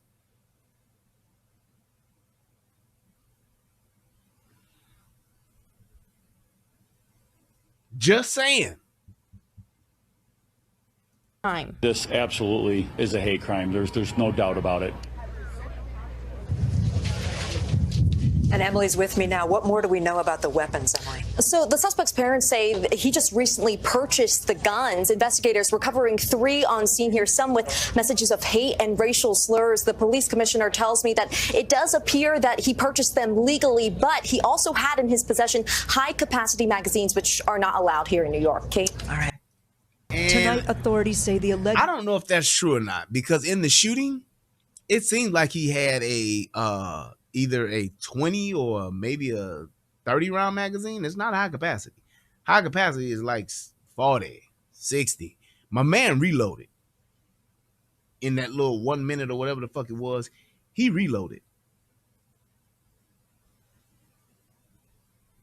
It's not that sexually confused or people who have different fucking sexual preferences shouldn't be allowed around kids. The thing is, kids should not be put in adult situations. You don't need to let your kid go on no fucking school trip or no church trip with a bunch of motherfuckers and you not there. Fuck the adult being there. Your ass need to be there. My kid is not going to go and be trained by the next Olympic gymnast. She's not going to go and be trained by a motherfucker I'm not there to be with. Because just like these motherfucking dykes and just like these motherfucking homosexual men, just like these motherfuckers are turning out these kids, you got motherfucking straight men and straight women fucking these kids the same way.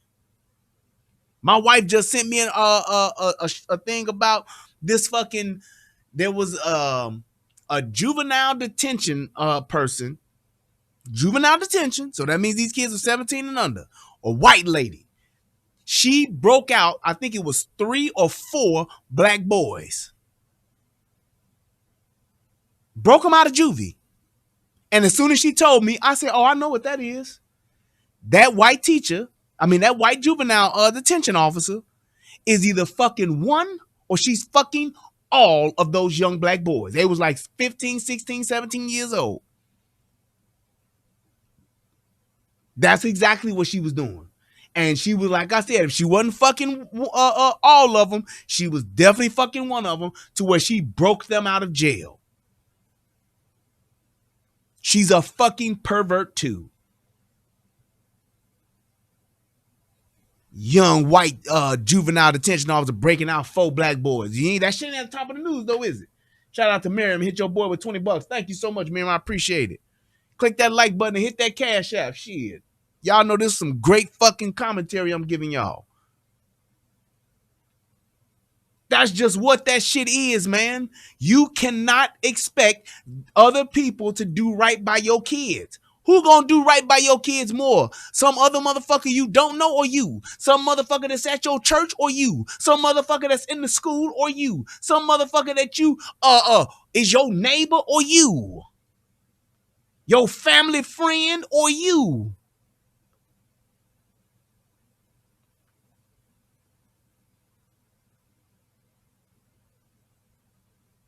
It makes no sense.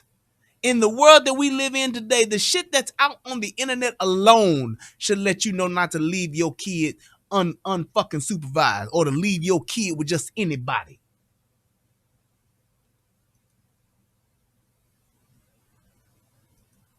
I'm just saying. The fact that people think that you have the expectation for them to do what's right with I understand you have the expectation, but you need to limit those opportunities for your kid to be taken advantage of or your kid to be abused or raped or whatever the fuck it could happen to them. You need to limit that shit. And that consists of your ass being there, being present, and being active in your kid's life every day. Not just when shit go left, not just when they on TV, not just when they about to go to the league. They need to be there every day.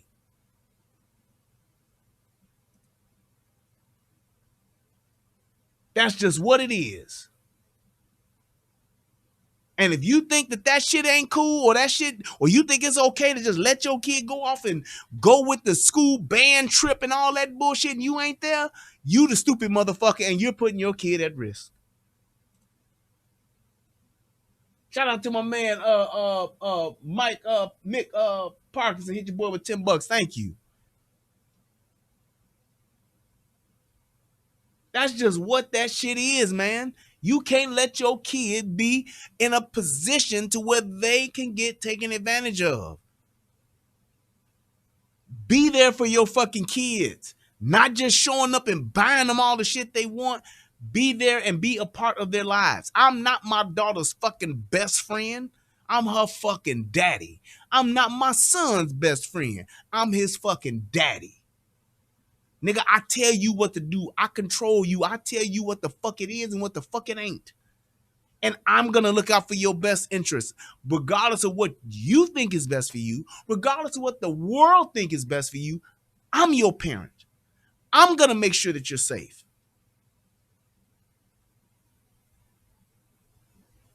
I'm not going to let you go on no fucking band trip to fucking whatever the fuck, and I'm not there. If I can't go, your ass can't go. If I got to work, sorry, son, but you can't go. Yeah, but Dad, everyone's going. I understand that.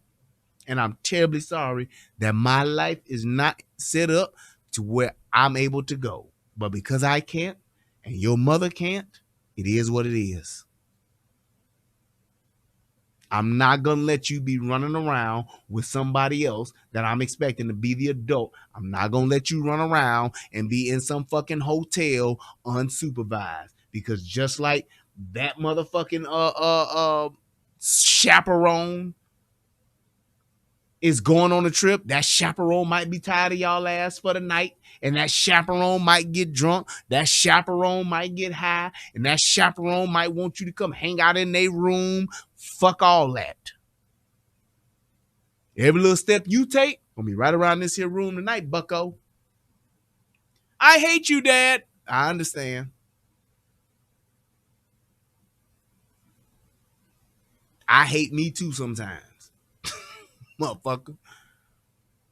Because you're not going to be having me on Dr. Phil when you 28 talking about the band teacher fucked you and you was too ashamed to tell me and I wasn't there for you. I was crying for you, Dad, as Mr. Lebowski was raping me. Won't have that story to tell. Your story will be, I snuck the fuck out after my daddy told me not to go. I snuck out at 3 a.m. and that's when Mr. Lebowski got me. My daughter ain't gonna tell me, you weren't there for me, Dad. I was at the show and this guy. Nope. You gonna be telling Dr. Phil, I snuck out of the house and then I thought that Trevor was just gonna, just wanted to talk and just wanted to see me. Even though my dad told me not to go outside the house, I snuck out. Yup.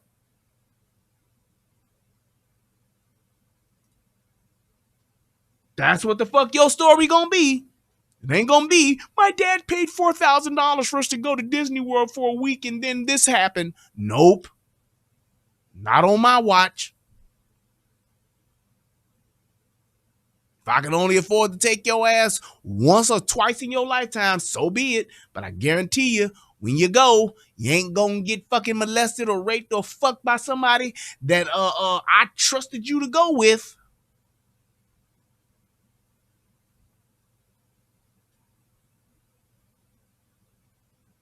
And if a lot of parents thought the same way, they wouldn't let their fucking kid go and be with the talent agent out in fucking California for 6 months. Getting massages from men. Then wondering why they're fucking on some barely legal fucking sex tape.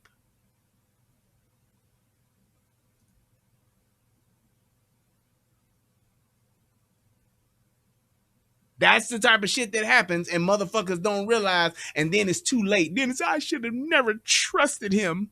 Right. He was just the nicest guy. I mean, he was the pastor, for God's sake. Exactly. When he up in that pulpit, yeah, he may be God's man, but when he come out that pulpit, motherfucker, he's just a man. And if people realize that a lot more and accepted that and acknowledged that, you wouldn't have a lot of this shit going on that's going on in the world and in these fucking churches. Because it ain't just the motherfucking what do they call it? The Catholic priest that's fucking these kids. It ain't just the Catholic priest that's molesting these boys. It ain't just them. It's these choir directors in these Baptist, apostolic, Kojic, what's the other one? Whatever the fuck else churches that they are, the other black denominations, they fucking these kids too. They fucking these young girls too. These motherfuckers just ain't coming forward and saying shit. Exactly.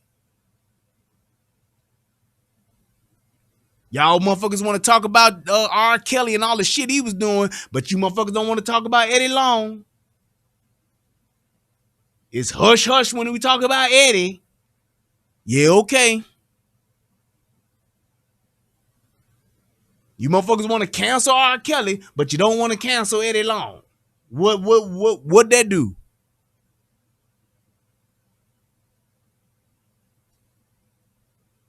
Oh no, actually, Philly boy DC, this is about Baptists. This is about Baptists, this is about Methodists, this is about Catholic, this is about Kojic, this is about Islam, this is about any and every motherfucker that's doing some shit to a fucking kid and a fucking minor. Sure in the fuck is.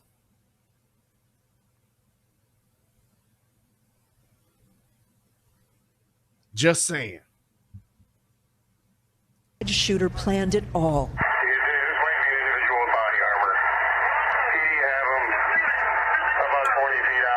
It started around 2:30 Saturday afternoon in the parking lot of this Tops Friendly Market store in a predominantly black neighborhood in Buffalo.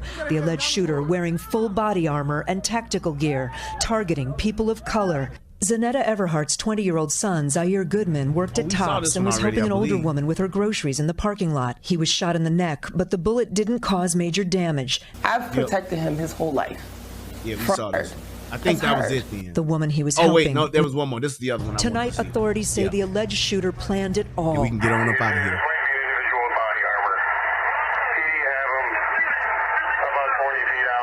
It started around 2:30 Saturday afternoon in the parking lot of this Tops Friendly Market store in a predominantly black neighborhood in Buffalo. The alleged shooter wearing full body armor and tactical gear, targeting people of color.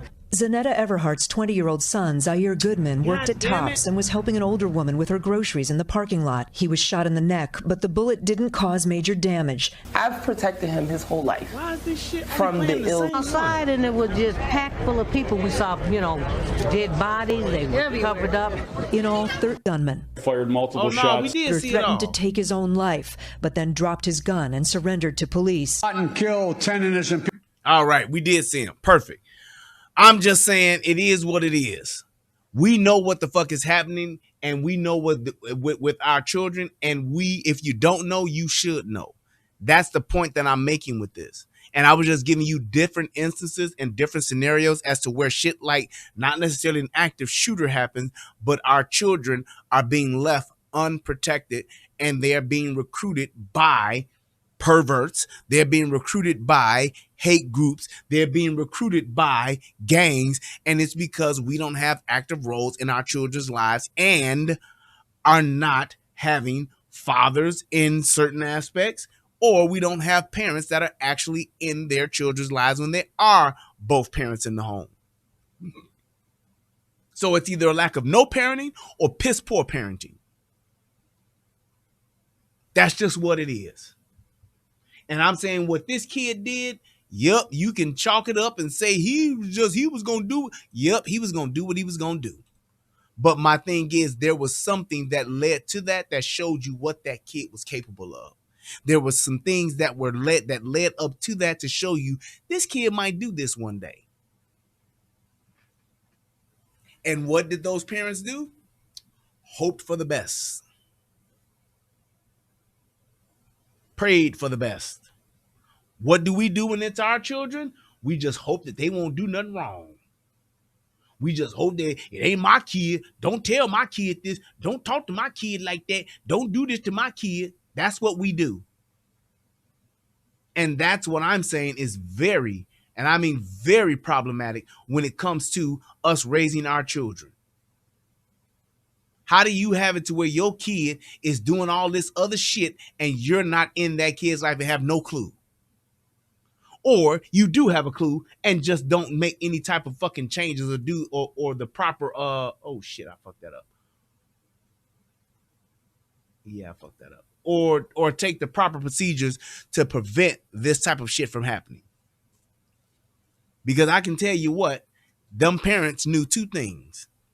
They knew that that kid had made some threat like this a year before. They knew that that kid had a fucking AR-15. They knew that kid had a fucking ballistic helmet because the thing is that they didn't know, then how did the kid get it? Who bought it for him? Where did he get the money from? His allowance? Raking leaves and taking out trash afforded him all of that shit? No way.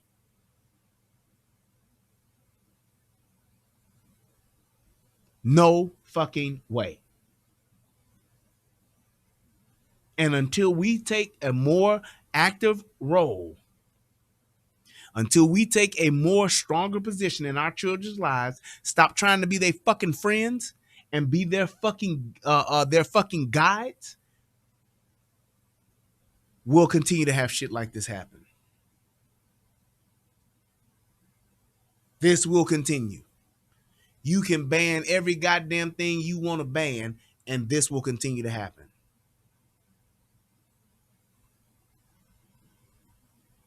Juan said, I read the manifesto of his about an hour ago. That dummy copied the Christchurch manifesto. I don't know what that is. But my thing is this. This kid was actually influenced to do this. This ain't something he thought up of his own. He was around some other motherfucking grown-ass men that led him down this path. He did this to try to prove himself. He did this so that he can show whatever group that he's with, whatever gang he's associated with or affiliated with, he did it because of that. Christchurch, the massacre in New Zealand, yeah. That's what he made the manifesto after. They already said that he watched that shit and was in complete support of that shit. I get it. But my thing is this. How come his parents didn't see this? Because they ain't on his computer. His parents didn't know this because they weren't on his computer. His parents didn't know this because they didn't go in his room. And here's the other part to this. If they did know and they fostered the shit, then that lets you know that they're just as bad as him. And if they did foster this shit and encourage him to do this shit, then they should go to fucking jail. They should be prosecuted.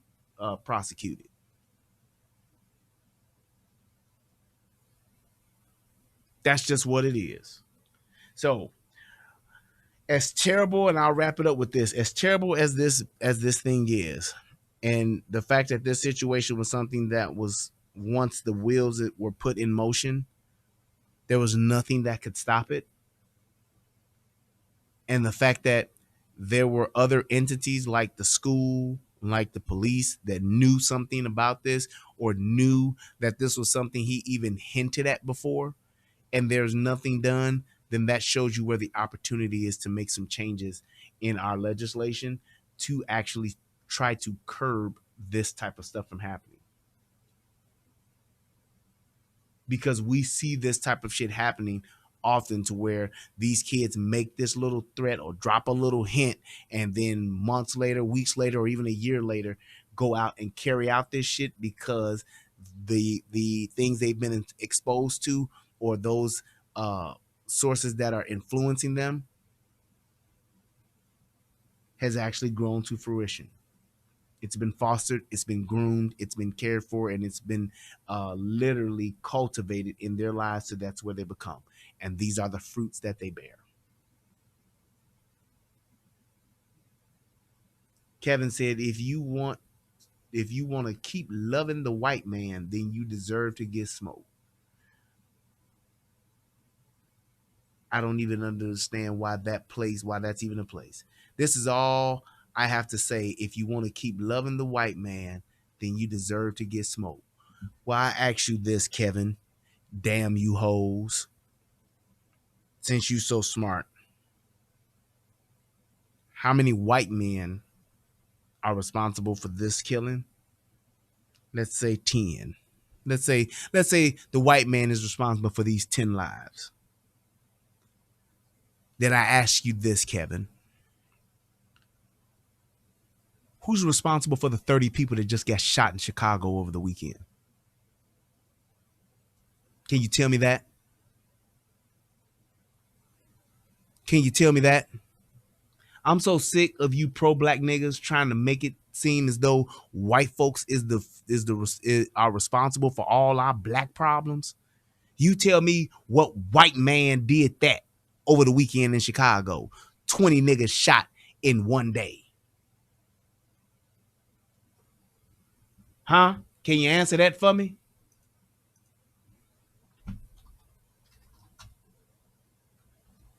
Can you answer that for me, Kevin?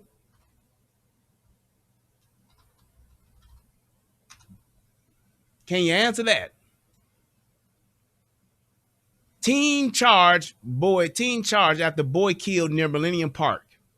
Niggas. Chicago shootings, 2 killed, 9 wounded in gun violence since Friday evening. Deadly shooting in Millennium Park prompts weekend curfew. What white man did that? What white man is responsible for that? Chicago shootings, 31 shot, 5 fatally in weekend violence. Chicago violence, 5 dead, 27 wounded since Friday.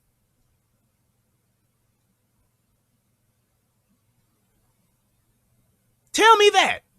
These niggas in Chicago over the weekend literally fucking took over fucking downtown, was fucking up. This is all niggas.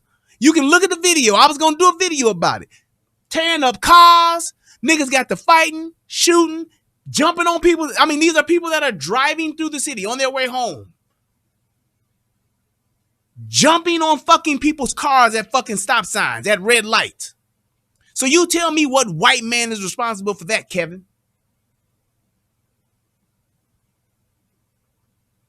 This is why I can't stand these pro-black niggas. This is why I don't fuck with none of these pro-black niggas. This is why you will never hear me say I'm a pro-black. This is why you will never hear me talking about this shit about the white man is the reason why. Nope. Because you tell me what white man sent 400 niggas down to the fucking to downtown Chicago to jump on people's cars and fight people, shoot motherfuckers, and all that kind of shit. To the point to where the police literally couldn't do nothing. You tell me that, Kevin. Exactly, I agree. So why they don't slide on the white man? What does the white man have to do with what we doing to each other? You talking about sliding on the white man as opposed to what? Not sliding on niggas? Where are you as the pro-black sliding on black people to stop it? Or should you just say everybody should just keep killing everybody?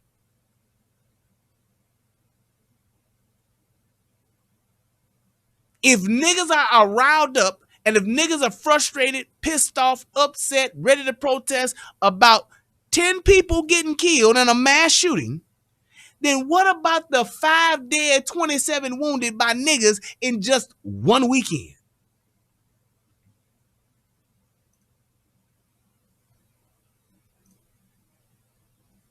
That's what I'm asking. Because you niggas are so quick to talk about what the white man do and we need to go get the white man, but we don't never talk about what the fuck we do to ourselves. We do the worst of us is what does the worst to us. So when the fuck are we going to stand up at least for ourselves first before we start talking about the white man? Why do we need to slide on the white man when the white man ain't killing us the most? You tell me who's killing niggas more than niggas, and let's slide on that motherfucker. That's what you failing to realize. You saying exactly, I agree, so why they don't slide on the white man? You tell me this. Who is the clear and present danger? Are we more concerned about sliding on the white man who done killed 10 of us? Or should we be more concerned about the black man that done killed 30 of us?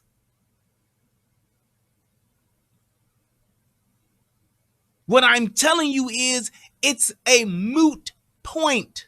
Why even bring that up when it's not even the main contributor to us dying?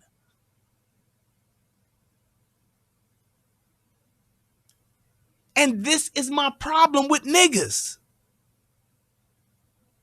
You don't want to look at the facts.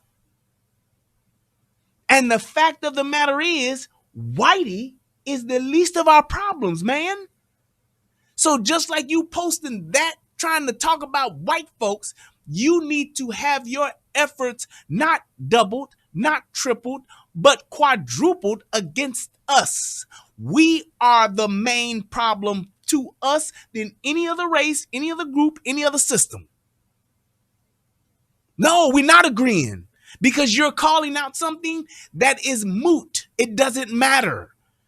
10 niggas killed by one white person in a day in Buffalo, New York, don't have shit to do with 27 wounded in Chicago. The scale is tilted, man. And this is what I try to get through to niggas all the time. Y'all talk about that incident that happened way over here when you got a bunch of fuck shit happening right in your own house, right on your own block. Y'all niggas will mount up and drive and walk and march your ass downtown in Chicago, stop the highway, shut down the Magnificent Mile. But you niggas won't do shit about the niggas that's trapping right across the street from you. Niggas won't do shit about the niggas that's trapping in the same building you in. You niggas won't do shit about the same niggas that's doing all the killing and fucked up shit to where your kids can't even go outside and play. You won't say shit to them. But you'll get online and talk about sliding on the white man that's here shooting niggas in one day.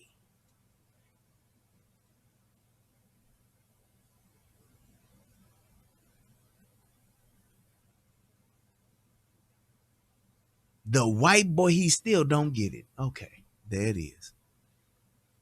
The white boy slid on us.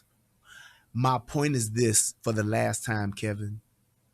What about the niggas that's sliding on us?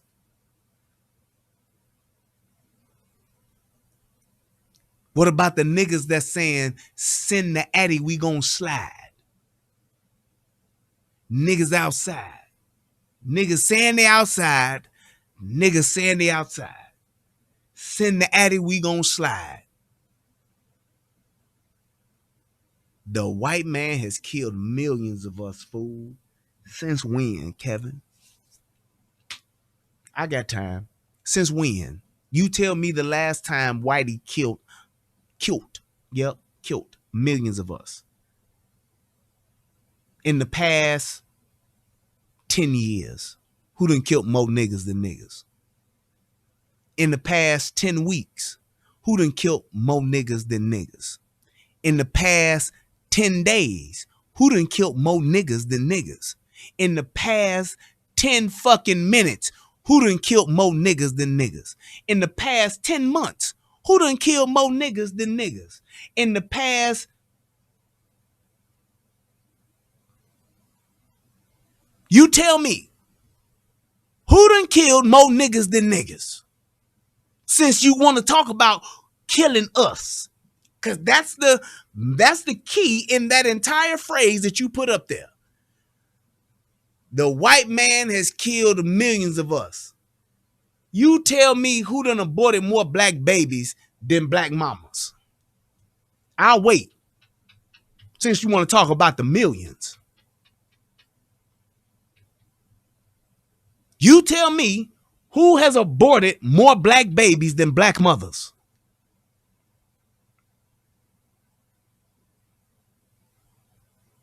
All I'm dropping is facts. Nigga, you talking about some shit you done read back in the Jim Crow laws, back in the fucking 40s or the fucking 1920s or some shit like that. Let's talk about today, nigga, because I'm here today. In my 48 years of being on this green earth, it ain't nobody that done killed more niggas than niggas. 48 years of experience talking right here.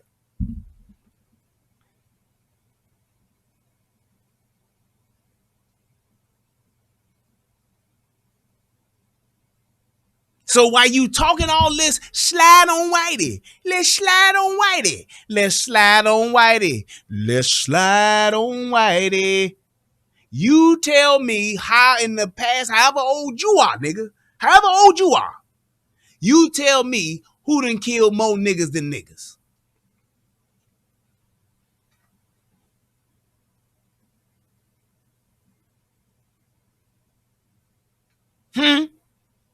Maybe he on dial up and the chat is running slow to him, so I'm gonna give him some time.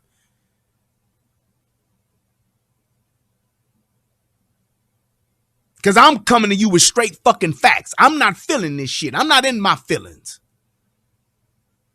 Because in my last time I checked, a dead nigga is a dead nigga. I don't give a fuck who pulled the trigger. Ooh, did that shit just rhyme? I should be a rapper.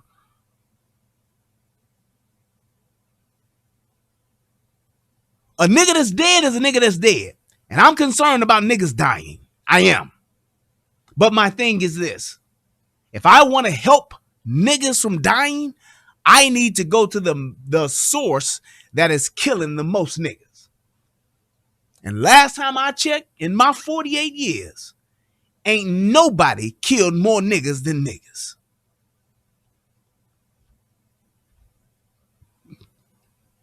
Last 50 years, ain't nobody killed more niggas than niggas.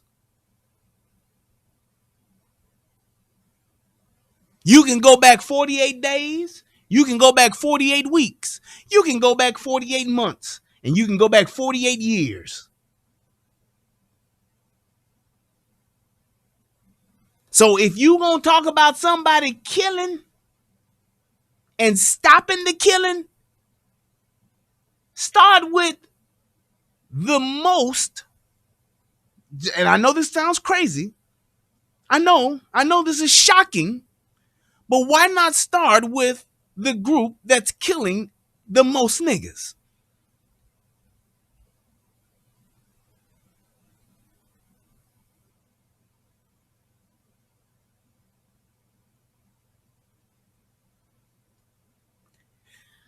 And they just won't get it. Let me help you. Black man kills black man. White man kills white man. White man kills black man, but black man doesn't kill white man. Now answer this question. I'll wait. Sir, please do not tell me that you think that blacks don't ever kill whites. Please don't say that, sir. Because now what you're saying is this. Something that is not true, number one. But you're now saying that because, and I'm just gonna go there. You're saying now that because blacks ain't killing whites, that's the problem.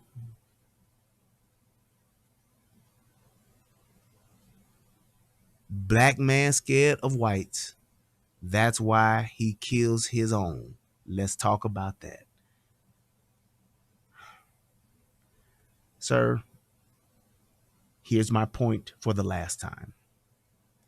If that is true, let's just say that ain't no black person killed a white person in the past 48 years. Let's just say that's true. how do the numbers even compare, sir? If that's the case, because again, the key to all of this and the problem that we're trying to solve, what we're trying, you know how like when you do algebra, you're solving for what? You're solving for X. If X is stopping blacks from dying, why would blacks not killing whites have anything to do with the fact that blacks keep dying at a higher rate from blacks than any other fucking group? Why would that matter? So I'm answering your question. And if you say, well, let's talk about that, we're talking about that.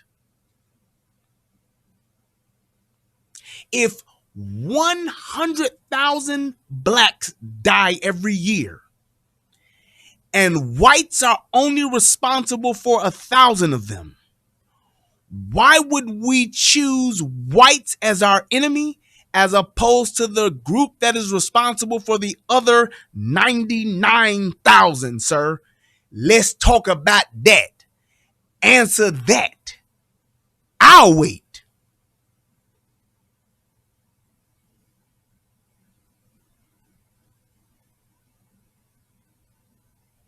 No, you're not saying, no. You're not saying you're asking for somebody's death, but you're asking for blacks to respond to whites killing blacks. That's what you're answering. That's what you're asking for, sir. Your words. That's what you're asking for.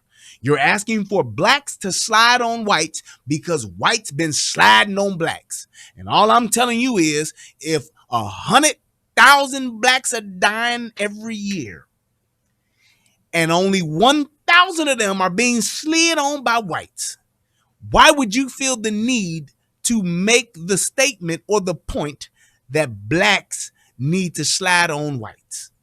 That's all I'm asking.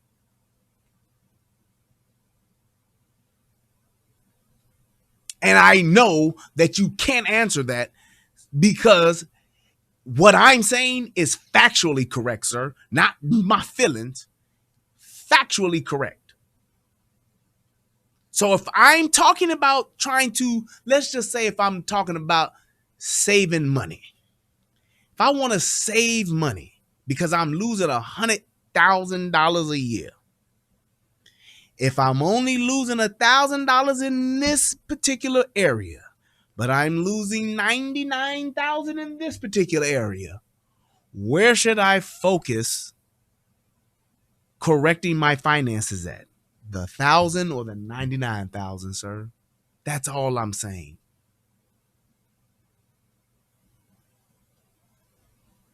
I know he's a troll, but I'm making my point.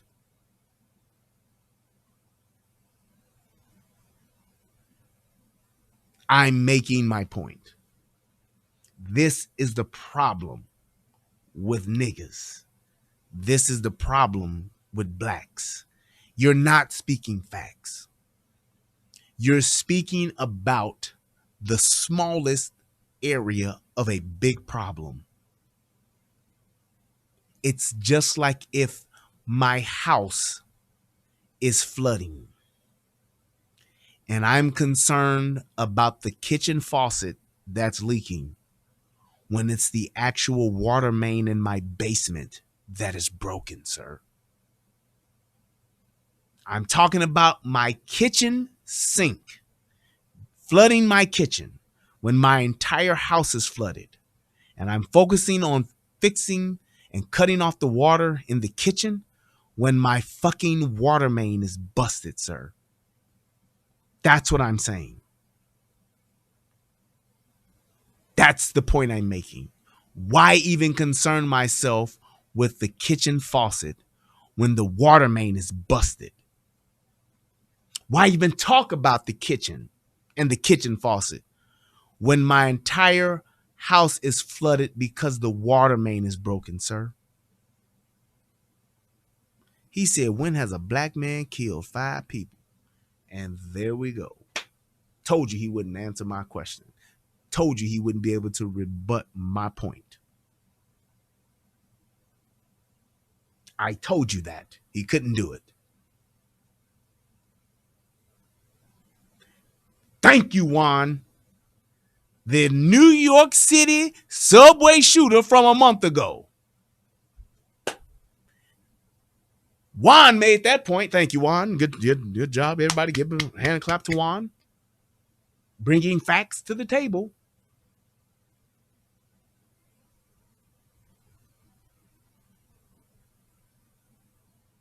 Facts to the table, right there. See how you're just talking? You don't have any statistical data. You don't have any facts. You're literally just talking about what you feel. And when I'm making the point of saying that what you feeling, even though it's your feelings, it doesn't compare to what's actually happening, you went to a point of saying, when was the last time a black man killed 5 people? Somebody points it out and tells you when, and you still haven't responded.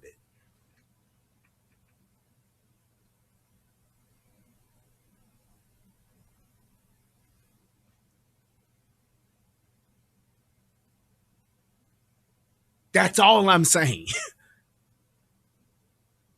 Now I'm in love with what I tell you. I'm in love with a white woman. What does that have to do with the fact that niggas are killing niggas and we need to slide on white folks? Nothing. Because he has no fucking point. This is why nobody takes niggas seriously. This is why niggas don't get help from other groups. This is why nobody respects niggas. Because you cannot, on any platform, have an intelligent conversation when it comes to race. You all feelings. And I'm quite sure that you, sir, were raised by a single black woman. Or if your daddy was around, he was a simp. Because the fact that me and the other people in the chat, as a grown man, having a conversation and pointed out nothing but facts, you, sir, haven't submitted one.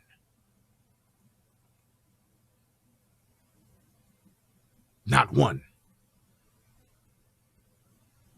Not one. Not one. You, sir, you would have been better off making that point about banning drill rap than talking about sliding on Whitey. You dumb son of a bitch. Okay, you dumb son of a bitch. You dumb son of a bitch. That's my problem with niggas. When there is an opportunity like this, when there is a platform available to actually have an actual conversation based on truth, logic, and facts, they can't. You niggas cannot articulate yourselves. That's why no one takes you serious. You niggas do not want to talk from a point of factual data. That's why nobody takes you seriously. That's why you niggas can march and wear airbrush shirts and put teddy bears on corners all fucking day and nobody gives a fuck when you die, when you kill each other, because you cannot articulate yourselves. That's why when you put niggas on TV, all they do is say, we got to put the guns down, y'all. We got to stop this killing, y'all. When is it going to stop, y'all? Why is it that people can just come to my neighborhood and shoot and kill us whenever they want to? That's why. Because you niggas can't articulate yourselves under any circumstances. You're on a platform, sir, where nobody knows your name. You're on a platform, sir, where you can literally say anything you fucking want. But instead, what do? As opposed to articulating yourself, you just come and repeat the same bullshit over and over again. As opposed to actually thinking about what you're saying, as opposed to actually thinking about the point you want to make and actually developing an actual fucking statement for that. You just come and repeat a bunch of hot fucking topics and a bunch of hot words you done heard from other motherfucking pro-black motherfuckers, and you come here and try to do it. And I ain't gonna allow it. All I'm trying to do, sir, is be fucking fair. Is that a fucking crime? Why in the fuck is it so hard for niggas to be fair? Why is it so hard for niggas to just look at facts and state fucking truth? Why is it so hard for niggas to do that as opposed to them just being so caught up in their feelings that even when someone is trying to educate them, they can't let go? They just gotta stick with and double down on the dumb shit they initially said and just keep rolling with that as opposed to saying, damn, that does make sense. Damn, I don't have any facts. Damn, I'm not speaking from logic. Damn, what I'm saying is just emotional. Because ain't nothing wrong with your emotions. You should be emotional about 10 people senselessly losing their lives. But God damn it, don't make it a crusade against another group that's only killing this much of you when it's your own goddamn uncles, cousins, sisters, brothers, mothers, fathers, uncles, whoever the fuck else you want to lump into that, that's killing this much of you.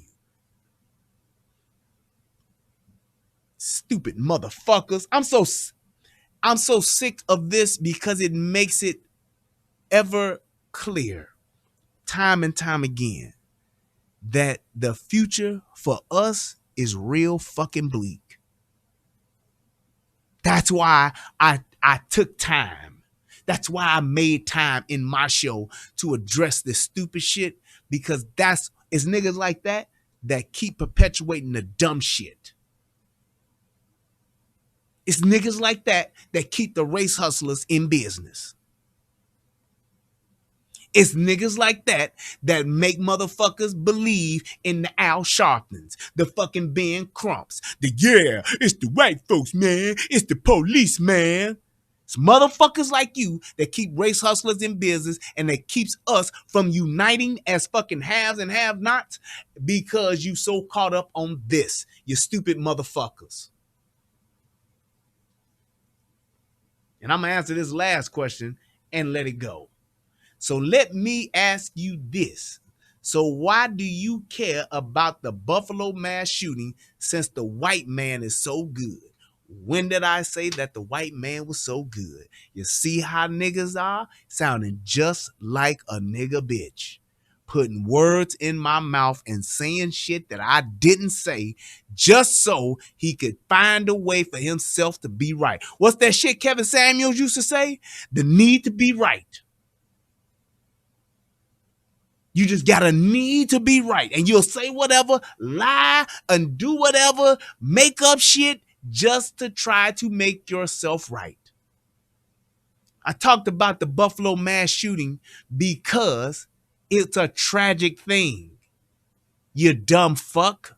I don't give a fuck if it was a white person that did it, a Mexican person that did it, a green person that did it, or a blue person that did it. So that's why. And I never said white people are so good. I talked about white folks earlier in their parenting. Didn't I, y'all? Somebody correct me if I'm wrong. Didn't I? Didn't I? But he won't admit that now, would he? Nope. Why are you reporting this shooting? Why not report when niggas kill each other? See, just like a black bitch. You didn't do your research. Go look back on my channel, nigga. I ain't gotta answer that. Go look on my channel, motherfucker, and you'll see what I've said, what I've talked about. You dumb son of a bitch. Okay, you dumb son of a bitch. You dumb son of a bitch. You just keep talking from emotion. You're not dealing with facts because you ain't said not a one, motherfucker. Go and look at my shit before you critique my shit. How about that? How about that? Because if you did, you wouldn't have said what the fuck you said.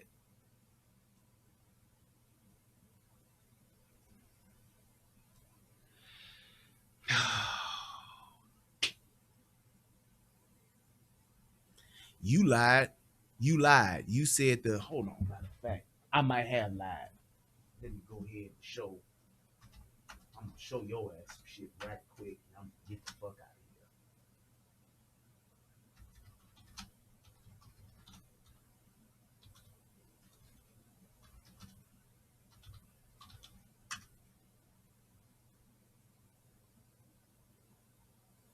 here. Nah, since you right. Now let me show your motherfucking ass.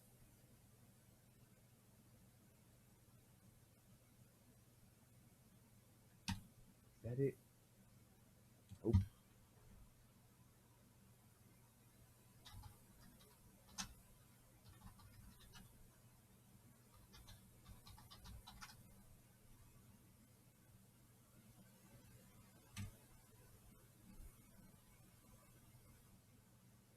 Hold up. Wait.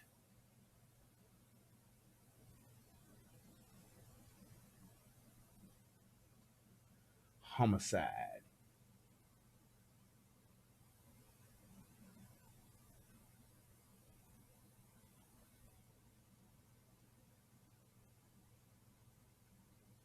Well, my niggas who be acting real soft. Here we go.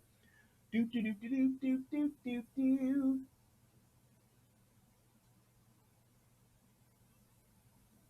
Boom. You're right. Let me retract that since you said that. Now, hold on. Let me show you some shit that you can't do. How about that? I'm going to show you some shit that you can't do. See, this is the problem, like I said before with niggas. I lied. Even though Juan said it, I lied. I'm going to take that for Juan. I lied when I said the 5 people that was killed, that was shot by the black dude on the subway. That's not true. You're right, Juan. I lied. I didn't know what I was talking about. You are so right. Okay, I apologize. I misspoke. I'm going to say that. Here's some real motherfucking data for your ass. Boop, boop, boop, boop, boop, boop, boop, boop. And I'm going to put it in the chat. Now, Google this, bitch. 15.5% of murders of white people were committed by black offenders. 514. How about that? And that's only in 2018, sir. That's a factual data from the fucking FBI, nigga. Now what? So your question about when has blacks ever killed a bunch of white folks? There it is, bitch. They killed 15.5% of white folks. Motherfucker, how about that? You happy now?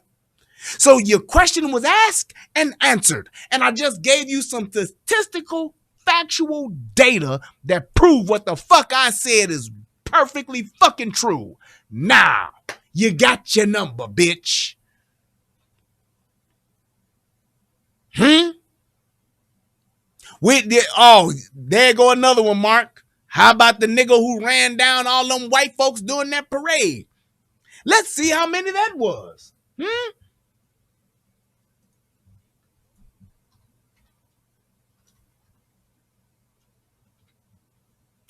Let's see how many that was. That was just last Christmas. And this Christmas will be a very fucked up Christmas for Whitey, yeah. 6 dead. How about that? 62 injured.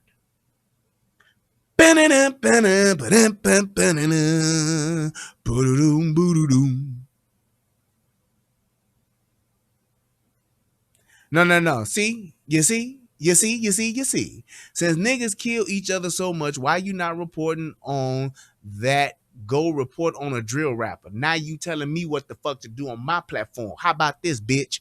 Why you ain't doing it? Why your ass ain't doing it?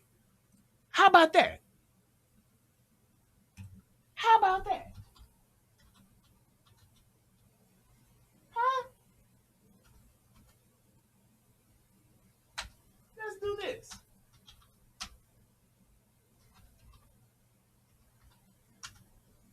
How about that? Yeah. See? This is what I'm talking about. So let me go look up the Kev Damn You Hoes channel. Ain't shit there. It don't fucking exist. It don't fucking exist. It don't fucking exist. It don't fucking exist. It don't fucking exist. Why you ain't talking about it, nigga? Answer that. Let's have a real convo about that. Why your motherfucking ass ain't talking about the shit that you trying to tell me to talk about? Also, now you want to control what the fuck I do on my platform? You see my point? This is why I can't stand niggas. You don't have your facts straight.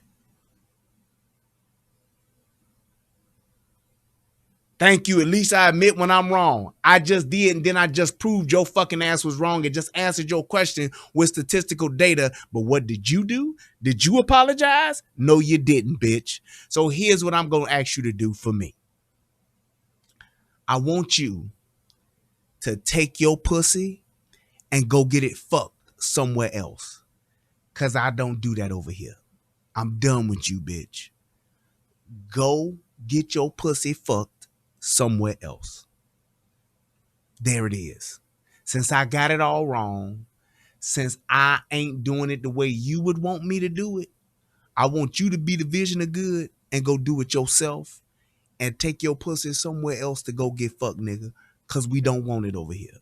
We don't do boy pussy over here. Go. Take it and go. That's what I'm asking you to do now, sir. How about that? Can you do that for me? Can you please go do that? We don't want your boy pussy around here. So please take it and go get it fucked somewhere else. That's what I'm asking you to do. Can you please do that? Because I'm not doing it right. Apparently, you need to be doing it yourself and showing everyone else how they should be doing it. So I would expect for you to be so busy talking about these drill rappers that we won't see you over here anymore.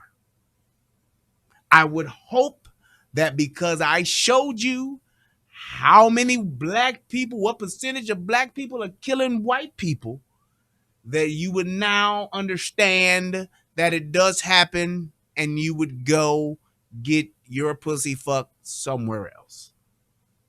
And you won't be here anymore. That's all I'm saying. So now, will you do that, sir? Ma'am? Will you please just go somewhere else? Ma'am? That's all I'm asking. I don't need you to promote shit for me, nigga. I don't.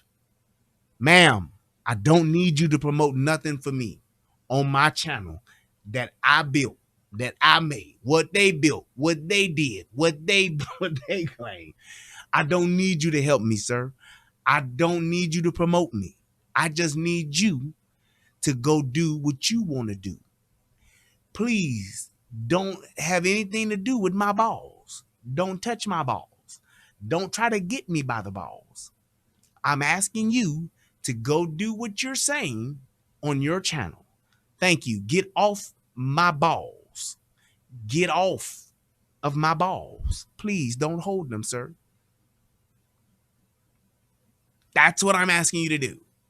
Will you please leave and go somewhere else to have your boy pussy fucked and you can start your own band drill rap coalition? I've asked how many times, people? So he should be gone, right? Great. Apparently we could not see eye to eye and you just came here to grab my balls. That's not what I'm here for, sir. I don't need my balls grabbed by no man. All right. Thank you. Have a wonderful life. Please. This house is clear. That's all I'm saying. Yes. This house is clear. Yes! Oh, yeah! Can you feel that, buddy? Huh? I have exorcised the demons. This house is clear. Losers, get him out of here! There we go. And he's gone. Thank you. All right, y'all. So I will say this. Thank you guys for tuning in. I appreciate each and every last one of you. I really hope that this video helps somebody become a better version of themselves. I hope that people will understand that we have a parenting problem, that we have a people problem, and we have to start addressing it as individuals in our own house, our own homes. You have to be there for your children, because if you don't, they will turn out like this, or they will become victims of this. And I will end it with that. I thank each and every one of you. Thank you to all of those who donated. Shout out to my man Juan, hit your boy with $10. Shout out to my man Eugene, hit your boy with $5.55. Shout out to my man Billy Goat, hit your boy with $1, and everybody else that donated to the show. Thank you guys so much. Please, please, please click that like button. If you're watching this on the replay, you can still donate. I want to send a shout out to everybody in Soto Nation. Send a shout out to my brother Tommy. Send a shout out to all them truckers out there. Bah, bah. Shout out to you guys. Thank you, everyone that stayed and that tuned in. You all have an amazing night. Until next time, peace, and I'm out. What's going on, everybody out there in the internet world? It's me, Brian Redmond, also known as the Relationship Rehab. And I need you to do 2 things. What are those 2 things? Subscribing to both my channels. I need you to go to the Relationship Rehab, subscribe to that channel, and then I need you to go to United Guns of America and go to that channel. Now you may be asking, why would I do that, Brian? Because it's 2 of the hottest channels on the internet. Come over there, give me your thoughts, give me your opinions, have conversations, because that's what it's all about. We talk about some of everything: politics, relationships, guns, law enforcement, community stuff. Anything that's happening, I'm willing to have a conversation about it. So come on over. You don't got nothing else to lose, and you ain't got nothing else to do. So come to my channel, subscribe ASAP, and join in on the fun. Twice the entertainment, 2 channels, twice the fun. Come on and have a funky good time with your boy. Peace, and I'm out.